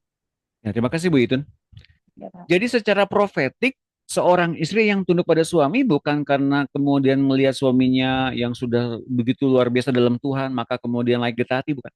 Secara profetik, seseorang istri kepada suami, mentaati suami sebagaimana dia taat kepada Tuhan, dia melihat gambar Tuhan yang menyelamatkan tubuh. Dia melihat Tuhan, makanya tadi saya bilang, lihat Tuhannya aja. Mengapa? Karena kita bisa melihat Tuhan pun mengasihi kita. Tuhan pun menyelamatkan kita. Tuhan pun menudungi kita. Tuhan pun membebaskan kita di setiap hal-hal yang buruk. Maka kemudian kita bisa melihat orang-orang yang belum seperti itu, sepahaman dengan kita. Kita layak mengasihi mereka. Ya teman-teman ya. Maka sang istri, ICC teman-teman di sini ya. Yuk kita betul-betul melihat Kristus yang telah menyelamatkan kita dan yang telah menyelamatkan tubuh. Secara profetik, sang istri tunduk pada suami seperti ini bukan suaminya kemudian jadinya sombong, bukan. Nih, oh, saya punya istri yang taat nih, luar biasa kan? Ya, lambat laun karena tindakan istri ini kemudian yang mengasihi suaminya, suaminya pun kelak akan dipulihkan lebih dari istrinya. Bahkan betul-betul kuasa Tuhan, kasih Tuhan mengubahkan dia. Tepuk tangan semuanya teman-teman. Makanya saya bangga di sini teman-teman. Ya, semua ibu-ibu di sini luar biasa. Semua ibu-ibu di sini coba silakan dibuka videonya. Oh, ini dia. Ibu-ibu yang tunduk kepada Tuhan dan tunduk pada suaminya. Wah, luar biasa. Ini dia. Ye, tuh kan? Bener kan? Ya. Yuk kita buka videonya, kita foto bersama dulu. Silakan dibuka videonya. Kita foto bersama. Oke. Oke, nggak apa-apa. Silakan. Satu. Bentar ya, saya aktifkan dulu videonya. Satu, dua, tiga. Lagi ya. Satu, dua, tiga. Nice, tepuk tangan semuanya. Baik. Selamat makan malam buat Ibu Yohana. Makan apa, Bu? Oke. Mari kita bahas lagi ayatnya. Mari dibuka 1 Petrus 3 ayat 1. Siapa yang mau baca boleh? Silakan. Aku aja, Pak. Boleh. Saya akan buat Nida. Demikianlah juga kamu, hai istri-istri, Bu Dina. tunduklah kepadamu. Silakan Bu Dina, silakan Bu Dina. Boleh, Bu Dina. Ya. 1 Petrus 3 ayat 1, demikianlah juga kamu, hai istri-istri, tunduklah kepada suamimu, supaya jika ada di antara mereka yang tidak taat pada firman, mereka juga tanpa perkataan dimenangkan oleh kelakuan istrinya, jika mereka melihat bagaimana murni dan seringnya hidup istri mereka itu. Amin. Terima kasih Bu Dina. Teman-teman di sini ada hubungan yang luar biasa yang tadi saya jelaskan dalam Efesus 5:22 dan 1 Petrus 3 ayat 1. Sang suami belum sepenuhnya ngikut Tuhan. Okay? Tapi kok kenapa keluarga ini betul-betul Tuhan lindungi? Kenapa? Mereka juga tanpa perkataan, ini si suaminya ya, dimenangkan oleh kelakuan istrinya. Jika mereka melihat bagaimana murni dan salehnya hidup istri mereka itu. Teman-teman di sini luar biasa ya. Tidak heran teman-teman di sini semuanya perempuan-perempuan hebat sejak awalnya dimenangkan Tuhan. Mengapa? Karena kita semua yang telah dilawat oleh Tuhan berbuat sesuatu kepada sang suami, kepada keluarga, kepada anak-anak, kepada pendeta, gembalanya, kepada siapapun. Tuhan memenangkan suami-suami kita. Tuhan memenangkan keluarga kita. Tuhan memenangkan juga anak-anak kita. Tepuk tangan semuanya lagi. Karena murni dan saleh hidup istri mereka itu. Luar biasa ya teman-teman. Jadi teman-teman sedang mengerti kuasa yang sedang Tuhan nyatakan itu besar dalam diri teman-teman. Katakan amin. Amin, amin ya. Jadi sekarang omong kosong itu si jahat yang kemudian mengintimidasi kita. Kamu lemah, kamu nggak bisa apa-apa. Ternyata dengan kelakuan kita bisa memenangkan orang-orang yang kita kasih. Tangan lagi dong. Asik ya, kita belajar pemuridan sampai sejauh itu. 1 Timotius 3 ayat 2. Silakan, ada yang mau baca boleh? Terima kasih Bu Livina, silakan. 1 Timotius 3 ayat 2. Karena itu penilik jemaat haruslah seorang yang tak bercacat. Suami dari satu istri dapat menahan diri, bijaksana, sopan, suka memberi tumpangan, cakap mengajar orang, bukan peminum, bukan pemarah, melainkan peramah, pendamai, bukan hamba uang. Seorang kepala keluarga yang baik, disegani dan dihormati oleh anak-anak. Oke, terima kasih Bu Livina. Nah, jadi di sini ada tugas bagi semua laki-laki ya. Ada tugas bagi semua laki-laki dalam hal bahwa dalam tubuh Kristus ada gembala ya, ada penilik, ada kemudian penatua. Nah, di sini ada penilik. Penilik jemaat haruslah seorang yang tak bercacat. suami dari satu istri. Jadi nggak boleh poligami, ya. Suami-suami orang Kristen, suami-suami Kristen, suami-suami yang anak Allah, yang dituntun Roh Kudus, yang sudah lahir baru, yang ingin dipakai Tuhan luar biasa ya. Pak, buktinya Daud tuh dulu punya istri banyak ya Pak. Itu Daud. Nah kita kan sebetulnya lebih dari Daud, ya nggak? Kita haruslah menjadi suami yang setia, suami dari satu istri. Dapat menahan diri, bijaksana, sopan, suka memberi tumpangan, cakap mengajar orang, bukan peminum, bukan pemarah, melainkan peramah, pendamai, bukan hamba uang, seorang kepala keluarga yang baik, disegani dan dihormati oleh anak-anaknya. Pak, ini kayak malaikat dong Pak. Oh, lebih dari malaikat, teman-teman. Ya, ya. Jadi teman-teman di sini sekarang mengerti ini satu bentuk kualifikasi, kriteria seorang hamba Tuhan. Misalnya seperti begini. Mengapa? Lihat ini. Yang paling penting adalah disegani dan dihormati oleh anak-anak. Mengapa seorang laki-laki disegani dan dihormati oleh istrinya, oleh anak-anaknya? Karena mencerminkan Kristus. Nah, saya mau kasih tahu. Saya sendiri mungkin belum mencerminkan Kristus. Belum sepenuh Kristus, belum seperti Kristus. Tapi istri, misalnya Bu Slivi ya, melihat siapa Kristus yang ada di atas kepala saya. Makanya kemudian dia bersinergi, bertumbuh, dan taat. Kemudian ada satu bentuk obedience sama saya sebagai seorang kepala keluarga, sebagai seorang suami. Mengapa? Karena dia melihat Kristusnya yang ada di atas kepala saya. Dia bukan melihat seberapa baik saya, maka kemudian like dia taati. Dia bukan melihat kebaikan saya kepada dia yang sering ngupas mangga kalau malam-malam, yang kemudian sering bikin bacem tempe buat dia gitu ya. Yang kemudian kalau dia lagi lapar, saya sering kali buatin dia Indomie ayam bawang. Itu kesukaan dia, ayam bawang sama rawit yang dipotong digunting-gunting itu. Ya. Terus pakai kerupuk merah. Kerupuk merah ya, kerupuk merah. Kerupuk warung merah itu saya celupin. Itu paling dia suka. Nah, bukan berarti saya pada tingkatan itu maka dia mengagumi saya, dia menundukkan diri di dalam perintah saya. Enggak, karena dia melihat Kristusnya yang ada dalam hidup saya. Seberapa saya kemudian setaat Kristus dan kemudian Kristusnya menyelubungi kita semua dalam satu keluarga, maka kita tetap aman dalam perlindungan Tuhan.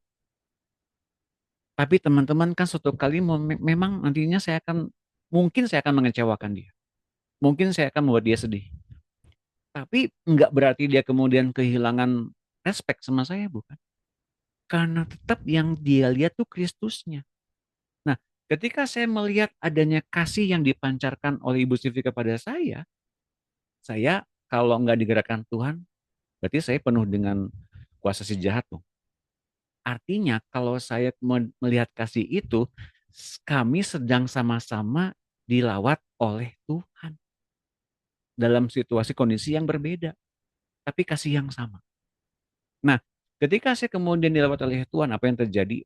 Perlindungan Tuhan dan kerja Tuhan akan semakin berdampak luar biasa kepada jiwa-jiwa yang dimenangkan, yang datang kepada kami berdua. Ya teman-teman.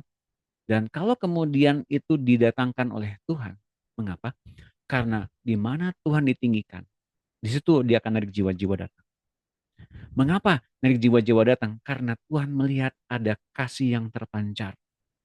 Kasih yang menghubungkan di antara suami dan istri dan anak-anak. Inilah yang dinamakan dengan keluarga Allah, teman-teman. Karena Allah hendak membentuk keluarganya di muka bumi ini. Bukan organisasi, bukan pertemuan-pertemuan ibadah, tapi keluarga yang harmonis. Keluarga Allah yang penuh dengan kasih. Tepuk tangan semuanya. So, kita mau bilang Tuhan Yesus itu juga sebagai Tuhan, dia sebagai kakak kita. Sebagai pelindung kita. Bahkan bagi teman-teman di sini, Tuhan Yesus itu adalah suami bagi jemaat. Mempelai. Jadi buat para teman-teman di sini ya, buat Nida, Bu Levina, ya. Itu Tuhan Yesus yang sedang menudungi kita semua. Dan buat Nida dan Bu Levina juga. Jangan takut, jangan gentar. Apalagi saya percaya di mana Bu Nida dan Bu Livina berjemaat, gembala setempat pasti juga berjaga-jaga atas ibu berdua. Tepuk tangan semuanya buat Tuhan kita. Amin, amin, amin. Terima kasih Pak Doni. Ya, ya teman-teman gitu ceritanya. Terima kasih teman-teman. Ada pertanyaan? Hampir Bu Made nangis. Oke, ada pertanyaan sampai sini silakan. Jadi ingat ya teman-teman, ketika kita semua sedang menundukkan diri, saya pun belajar menundukkan diri kepada gembala. Lihat Tuhannya yang sedang bekerja dengan giat dalam tubuhnya. Karena banyak anggota tubuhnya yang bandel, yang nakal, yang nggak mau diberikan ketaatan, bandel gitu. Pengen keluar Pak, nggak tahan. Kenapa nggak tahan? Sebel, nggak enak, nggak cocok dengan jiwa saya. Jadi mau kayak gimana bentuknya? Saya mau online aja Pak, online. Onlinenya ikutan FFG, kebajak juga sama Tuhan. Oh ya mau kabur Piro. Gimana lagi mau kaburnya kemana itu? Dikejar sama Tuhan sampai dapat. Oke, Bu Mundi mau bikin sesuatu boleh? Bu Mundi? Bu Mundi mau bicara sesuatu boleh, silakan. Oh enggak. Oh saya kira mau bicara buka Enggak ini. kepencet. Oke. Ini teman-teman, jadi kesimpulannya adalah siapa yang mau bagikan kesimpulan di sini? Silakan. Ibu-ibu. Eh, siapa yang mau memberikan kesimpulan? Angkat tangannya. Ih, nggak ada. Dapat apa selama pertemuan ini? Gimana sih? Saya mau buka kepada siapa? Bu Nida. Barangkali Bu Nida mau memberikan pengajaran buat kita. Apa yang mau dibagikan? Silakan Bu Nida. Wah, terima kasih Pak Doni. Saya berterima kasih atas kesetiaan Ibu ikut FFG ini. Terima kasih atas teladanya. Oh. Iya. Yang pertama aku yang baca firman tadi sangat terberkati, dan apa yang diberikan Ibu Made, Ibu siapa tadi nih, ketaatan itu yang harus kita pegang, biarpun banyak tantangan yang diberikan Tuhan itu, kalau kita tunduk di dalam kasih-Nya, ada kebahagiaan dan damai sejahtera. Betul. Asal kita mengandalkan Tuhan itu. Ya. Kalau kita mengandalkan diri kita, kekecewaan ada. Jadi kita itu memang mulai masuk ke FFG sangat luar biasa. Pengajaran Pak Doni, nggak bakalan kami tinggalkan kau Pak, karena berkahnya berlimpah-limpah yang pengajaran Pak Doni. Jadi terberkati juga itu firman yang kita baca semua adalah memanggil kita semua untuk ke sana. Ya. Apa kita kuat, apa kita menyerah? Nah, kalau ada ketaatan itu dan tunduk kepada firman-Nya, sang ada kebahagiaan sejati dari Tuhan. Ya. Asal kita memberitakan kehendak-Nya. Itu salah satu. Karena selama ini iman saya tidak luntur biarpun suami saya dipanggil Tuhan. Yes. Tapi tetap teguh dan berpengharapan bahwa suami saya sudah di surga. Amin. Setiap ada bayangan, saya bilang begini, udah, kau sudah di surga, percaya dan yakin bahwa kau sudah berbahagia. Kami yang tinggal di sini sangat berharap ada kebahagiaan dan pengharapan akan takut akan Tuhan. Itu permintaan saya selama ditinggalkan suami. Jadi di saat dia meninggalkan kami, bukan dibilang kehilangan. Tapi karena kita selama ini kita memperharapkan bahwa dia hidup, kita juga mengajarkan firman-Nya kepada suami saya. Jadi tidak kecewa saya biar ditinggal, tapi ada yang diberikan sukacita sangat luar biasa diberikan Tuhan. Karena selama ini yang saya ajarkan dan sangat berbuah. Dan meninggalnya juga meninggal untuk berdua, kan berdua langsung diterima Tuhan. Itu sangat luar biasa. Jadi firman yang diberikan tadi adalah khusus kita diam di sini, harus kita pegang itu semua. Ya. Kalau contoh kita pegang pengharapan itu, pasti betul-betul diberikan Tuhan, asal kita memberitakan firman-Nya dengan rendah hati, jangan sombong, karena dia percemburu. Tuhan itu percemburu, nggak boleh kita duakan dia. Jadi Pak Doni, berkat-berkat yang berlimpah dengan firman yang Pak Doni bagikan tadi adalah sangat luar biasa. Biarlah kita semua di sini dapat remah yang ketaatan, ketundukan kepada dia. Amin. Itu aja Pak Doni, terima kasih. Terima kasih Bu Honida atas kesaksiannya dan peneguhannya. Tepuk tangan buat Bu Honida. Saya menggarisbawahi tadi apa yang dibahas Bu Honida juga ya. Bayangkanlah, gambarkanlah dalam mata pengertian kita dan jiwa kita, memori kita, bahwa Tuhan Yesus telah mengorbankan dirinya bagi jemaatnya. Sebagaimana suami mengasihi istrinya. Jadi istri-istri melihat Kristusnya. Sang suami-suami lihat Kristusnya. Sama-sama lihat Kristus. Yang telah menyediakan dirinya bagi suatu jalan keselamatan dan kehidupan untuk kita beroleh kembali kepada Bapa surgawi kita. Tepuk tangan semuanya. At the end, pada akhirnya kelak kita berjumpa dengan Tuhan dengan muka ya.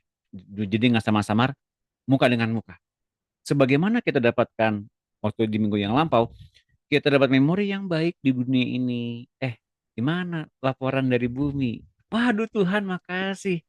Makasih loh, aku udah ikut FFG, udah ikut RTM, aku diberkati luar biasa lewat hamba-hambamu. Aku punya memori yang baik. Sekarang aku siap bertemu muka dengan muka dengan. Nah, jadi nggak sempat ngalamin hal yang buruk, yang menyedihkan, yang kemudian tidak menyukakan hati. Karena apa? Karena sepanjang di dunia ini kita bisa menjumpai dan dilawat oleh Tuhan. Tepuk tangan semuanya. Harapan saya adalah, yuk jumpai Tuhan dalam setiap jam doa kita. Dan pastikan kita diubahkan terus-menerus. Kalau jumpa dengan Tuhan nggak diubahkan, berarti kita jumpa dengan angan-angan kita, dengan ilusi kita.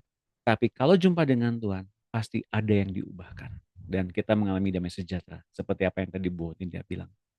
Kita doa sama-sama. Oh, Bu Dina mau bilang sesuatu? Boleh, silakan. Ya, halo Pak. Oh, Pak, silakan. Ya. Saya mendengar tadi sedikit tentang ini, Pak. Cuman kalau boleh saya bersaksi sedikit, Pak ya. Boleh, silakan, Pak. Kebetulan di waktu saya belum dalam arti kata tentang pelayanan tadi, sebelum saya mengenal pelayanan itu, saya pernah mengalami satu kecelakaan. Kecelakaan itu jatuh dari sepeda motor dan kebetulan posisinya kepala saya pecah, begitu kan. Pecah dalam arti kata pecahnya itu standar sepeda motor itu masuk ke kepala saya begitu Pak. Jadi di waktu saya itu jatuh, saya tidak pingsan. Cuman yang saya panggil Tuhan Yesus. Tuhan Yesus. Jadi singkat cerita, saya dibawa ke rumah sakit begitu Pak kan. Saya dibawa ke rumah sakit untuk rumah sakit yang kedua karena rumah sakit pertama menolak hanya untuk menjahit seperti itu aja. Rumah sakit kedua baru mengulangi jahitan tersebut, tetapi saya langsung divonis di depan orang tua saya lah begitu Pak. Bahwasanya saya itu harus dioperasi. Saya itu harus dioperasi. Kalau tidak dioperasi mungkin jangka dalam seminggu kemungkinan besar bisa anak ini bisa lewat kata dokter itu kepada orang tua saya Pak. Itu depan saya langsung begitu. Jadi kalau memang bapak ibu mau anaknya dioperasi, boleh datang ke ruangan saya, begitu kan Bu? Iya, Begitu kan Pak? iya, iya.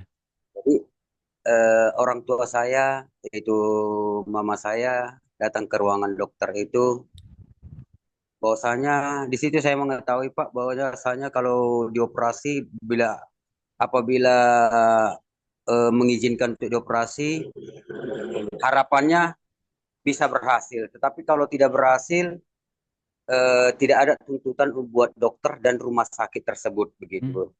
Nah, itulah lembaran kertas yang mau ditandatangani oleh orang tua, begitu Iya, Pak kan.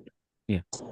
Jadi setelah itu apa namanya, orang tua saya ini datanglah keluar dari ruangan dokter itu, datang ke tempat saya. Ini bagaimana ini, kata orang tua saya. Secara spontan saya mengambil kertas tersebut, langsung merobek-robek kertas tersebut. Saya bilang kepada orang tua saya, Ma, saya ini anak Tuhan.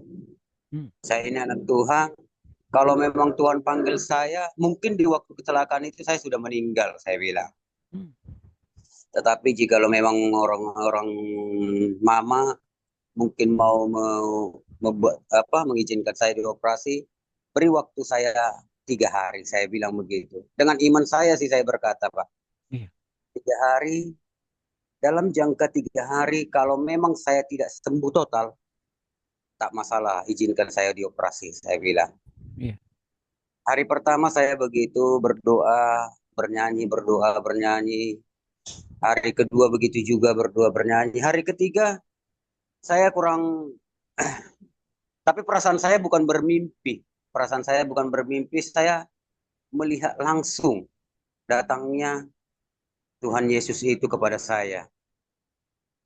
Saya melihat langsung dia memakai jubah yang sangat putih dan bersinar. Tetapi sinar tersebut tidak menyilaukan mata kita, begitu Pak. Iya. Sangat-sangat enak dipandang di waktu itu. Jadi di waktu itu saya langsung dipanggil dengan nama saya. Hai engkau anakku Suherman Silalahi, langsung saya bilang seperti itu. Kecelakaan yang ada padamu ini bukan membawa kematian, tetapi untuk membuat engkau lebih taat lagi kepada Tuhan. Jadi di situ saya langsung mengeluarkan nazar. Kalau boleh saya bilang nazar itu atau perjanjian antara saya dengan Tuhan gitu Pak. Iya. Tuhan, jikalau engkau memang Tuhan yang hidup, Tuhan yang luar biasa, Tuhan yang penyembuh, izinkan saya besok pagi sembuh total. Sembuh total. Dan jikalau saya besok sembuh total, seumur hidupku aku akan melayanimu. Itulah nazar saya, Pak. Tetapi saya tidak mengatakan melayanimu itu dengan jadi gembala ataupun jadi apa. Cuman saya bilang seperti itu aja. Yeah. Nah kebetulan yang menangani saya dokter itu seorang Muslim, orang beragama seberang. Jadi setelah itu saya diadakan ronsen kembali di besoknya, hari keempatnya saya dinyatakan sembuh total. Wah. Saya dinyatakan sembuh total di saat itu. Jadi kebetulan Pak kan kebetulan kalau misalnya ada teman kita datang ataupun saudara ataupun teman-teman jemaat, kalau misalnya datang kan cepat sembuh disalamkan lah begitu kan Pak kan? Iya, iya. Entah berapa dikasih begitu cepat sembuh ya cepat sembuh. Dan seketika saya udah merasa sembuh bisa pulang, orang tua saya bilang begini, uang yang disalamkan ini kemana kita buat? Orang tua saya bilang begitu kan Pak. Iya. Saya bilang belikan saya gitar. Aku mau melayani Tuhan memakai gitar, saya bilang begitu. Padahal saya tidak tahu main gitar ini, tapi saya bilang seperti itu. Jadi dibelilah gitar waktu itu, kalau nggak salah saya sekitar harga 500.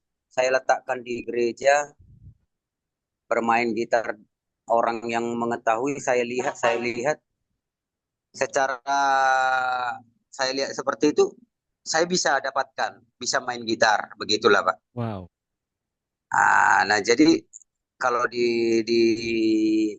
apa namanya, di gereja kita karismatik dalam arti kata kan full band gitu Pak, ada Iya, gitar, ada drum, ada keyboard, ada bass begitu kan. iya. Terus saya lihat pemain drum ini gitu.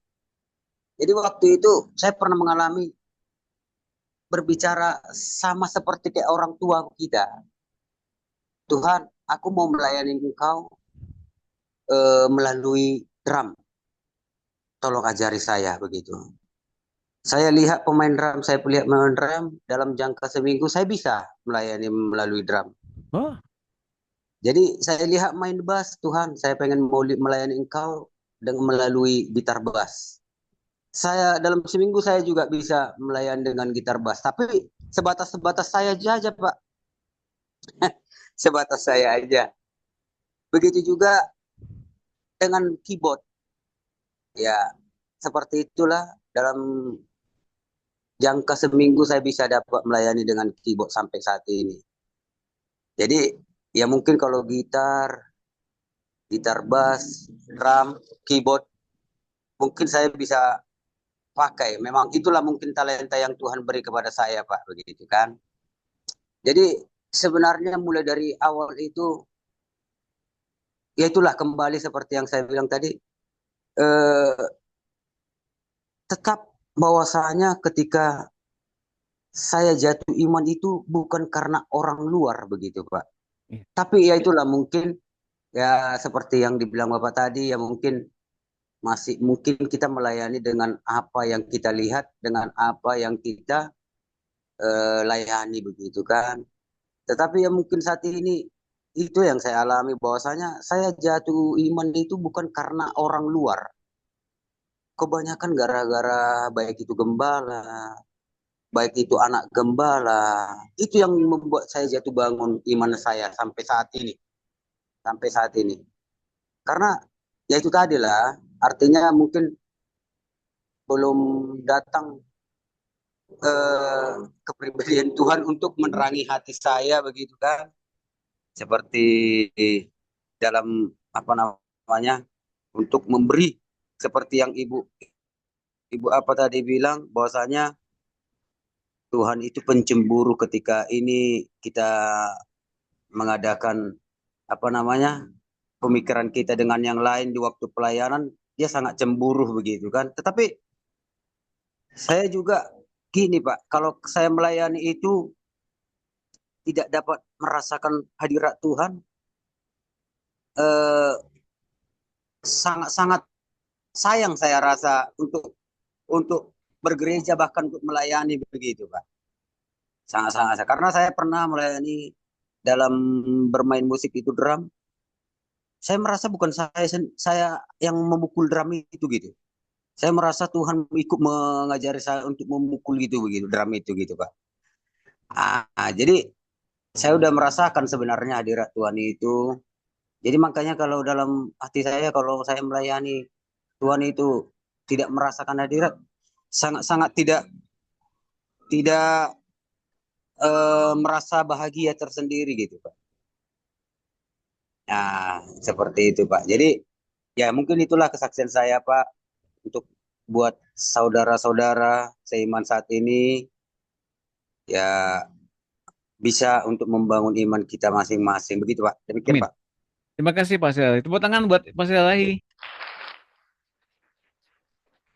Wow, terima kasih ya. Dalam pertemuan hari ini saya diberkati sekali dengan kesaksian Pak Suherman Silalahi. Karena pertemuan dengan Tuhan itu adalah suatu hal yang dirindukan oleh setiap anak Allah, oleh setiap orang Kristen ya, anak-anak Allah. Kenapa? Karena dari situlah ternyata ada kehidupan yang memancar ya. Nah, kehidupan yang memancar itu sampai dengan hidup yang kekal. Artinya maupun lewat berbagai macam hal-hal yang tidak menyenangkan, Tuhan tetap ada. Hal-hal yang membuat kita seperti jatuh bangun dalam dosa, jatuh bangun dalam pikiran-pikiran yang buruk, Tuhan tetap ada. Ya, terima kasih Bu Made dan Bu Itun mungkin ya. Tapi yang saya tekankan di sini teman-teman, yuk alamin Tuhan senantiasa ya. Jadi satu memori yang indah, jadi satu perjalanan hidup yang indah, yang berkesan, sampai dengan nanti kita bertemu dengan muka dengan Tuhan secara jasmaniah nih ya. Kita bisa menghadap Tuhan dengan setiap hal yang kita bawa dari dunia ini, dari bumi ini penuh dengan sukacita, penuh dengan kelimpahan hidupnya. Dan tidak ada lagi yang membuat kita menjadi orang-orang yang kalau bertemu dengan Tuhan jadi malu. Kenapa? Malu Tuhan. Saya itu banyak sekali hal-hal yang buruk yang saya lakukan. Nah, sampai dengan saat itu. Kalau sekarang masih ada yang rasa jauh dari Tuhan, ya seperti yang pernah saya alami ya, yuk deketin Tuhannya lagi. Tuhan, aku kok rasanya jauh dari Tuhan ya.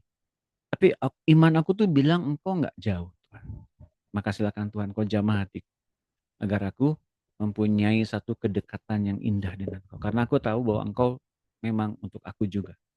Teman-teman, kalau kita berpandangan bahwa Dia datang ke dunia ini untuk semua orang, ya itu memang bagus. Tapi yuk cara pandang gini, Tuhan datang jauh-jauh dari surga ke bumi jumpai saya secara pribadi, itu akan berbeda sekali kesannya dan kehidupannya. Mengapa? Karena dia memang secara individu menjamah kita, melawat kita seperti yang kemudian dialami oleh Pak Suherman tadi. Ya, teman-teman, dia memang datang untuk kita secara pribadi. Dan kita akan mengalami dia karena kita memang terbuka bagi dia. Maka saya minta teman-teman sini semua tempat terkecil dan termasuk saya juga, yuk buka hati kita seluas-luasnya buat Tuhan. Berkata-kata, mengajar, dan mengubahkan kita. Karena kita tahu kita sedang diubahkan ke arah Kristus, ke arah Dia. Saya harap semua teman-teman diberkati sekali dengan acara pada sore hari ini. Tepuk tangan semuanya. Dan kita tutup sore hari ini dengan doa. Terima kasih ya teman-teman. Yuk kita doa. Terima kasih Tuhan Yesus, Kau adalah Tuhan yang nyata, Tuhan yang hidup, Tuhan yang begitu perkasa dan mulia. Terima kasih Engkau datang jauh-jauh dari surga bagi kami. Setiap pribadi kami, secara individu, Engkau menjumpai melawat kami. Maka Tuhan silakan Engkau jamah hati kami. Engkau berkata-kata di hati kami masing-masing. Dan kami tahu kami sedang dijamah oleh Engkau sepanjang pertemuan ini. Kami tahu Engkau hadir dalam acara Zoom meeting ini. Tuhan, kalau kami punya kesalahan di masa lampau, kalau kami punya pikiran yang salah di masa lampau, kalau kau punya mindset yang salah di masa lampau, pada saat ini kami mau mindset, cara hidup, cara pikir, kebiasaan, tabiat yang lama itu kami mau serahkan di tahta-Mu Tuhan. Kami minta Engkau gantikan setiap yang ditanggalkan ini, digantikan dengan hidup-Mu, dengan roh-Mu, dengan pikiran-Mu, dengan hati-Mu Tuhan. Dan kami tahu, hati yang memancarkan kehidupan itu memang asalnya dari-Mu. Maka sekarang yang kami punya ini, biarlah hati-Mu itu memancarkan kehidupan yang melimpah-limpah sampai hidup yang kekal. Dan kami membiarkan air hidup yang memancarkan hidup itu membersihkan kami, menguduskan kami, bahkan mentahirkan kami dari yang jahat. Mari Roh Kudus silahkan Engkau memandikan kami dengan air yang hidup, dengan air yang murni. Sekarang, bahwa kami sekarang didapati sempurna dalam pandangan Allah. Karena kami menghidupi Kristus malam hari ini. Kami taat pada Tuhan Yesus malam hari ini. Apapun yang diucapkan Tuhan di hati kami mau melakukannya. Di dalam nama Tuhan Yesus diberkatilah semua anak-anak-Mu ya Bapak. Sepanjang kami hidup dan bertumbuh. Biarkanlah kami juga berbuah lebat dalam pandangan-Mu. Karena kami melihat Engkau sekarang melihat kami. Melihat Kristusnya yang hidup dalam diri kami. Silakan Bapak, bekerjalah, berkaryalah, berkuasalah dalam diri kami. Sampai Tuhan datang yang kedua kali. Dalam nama Tuhan Yesus kami bersyukur. Kami telah berdoa. Haleluya. Amin. Terima kasih Bu Levina, Bu Nida, Bu Mundi, Bu Itun, Bu Yunike, Ibu Dina, teman Pasilahi, Bu Yohana, Olin. Terima kasih untuk memberkati semuanya. Sehat-sehat selalu. Sampai jumpa hari Sabtu. Terima kasih, semangat selalu. Terima kasih kesaksiannya Pak Pasilahi. Semangat selalu. Terima kasih. Memberkati semuanya. God bless you. God bless you too.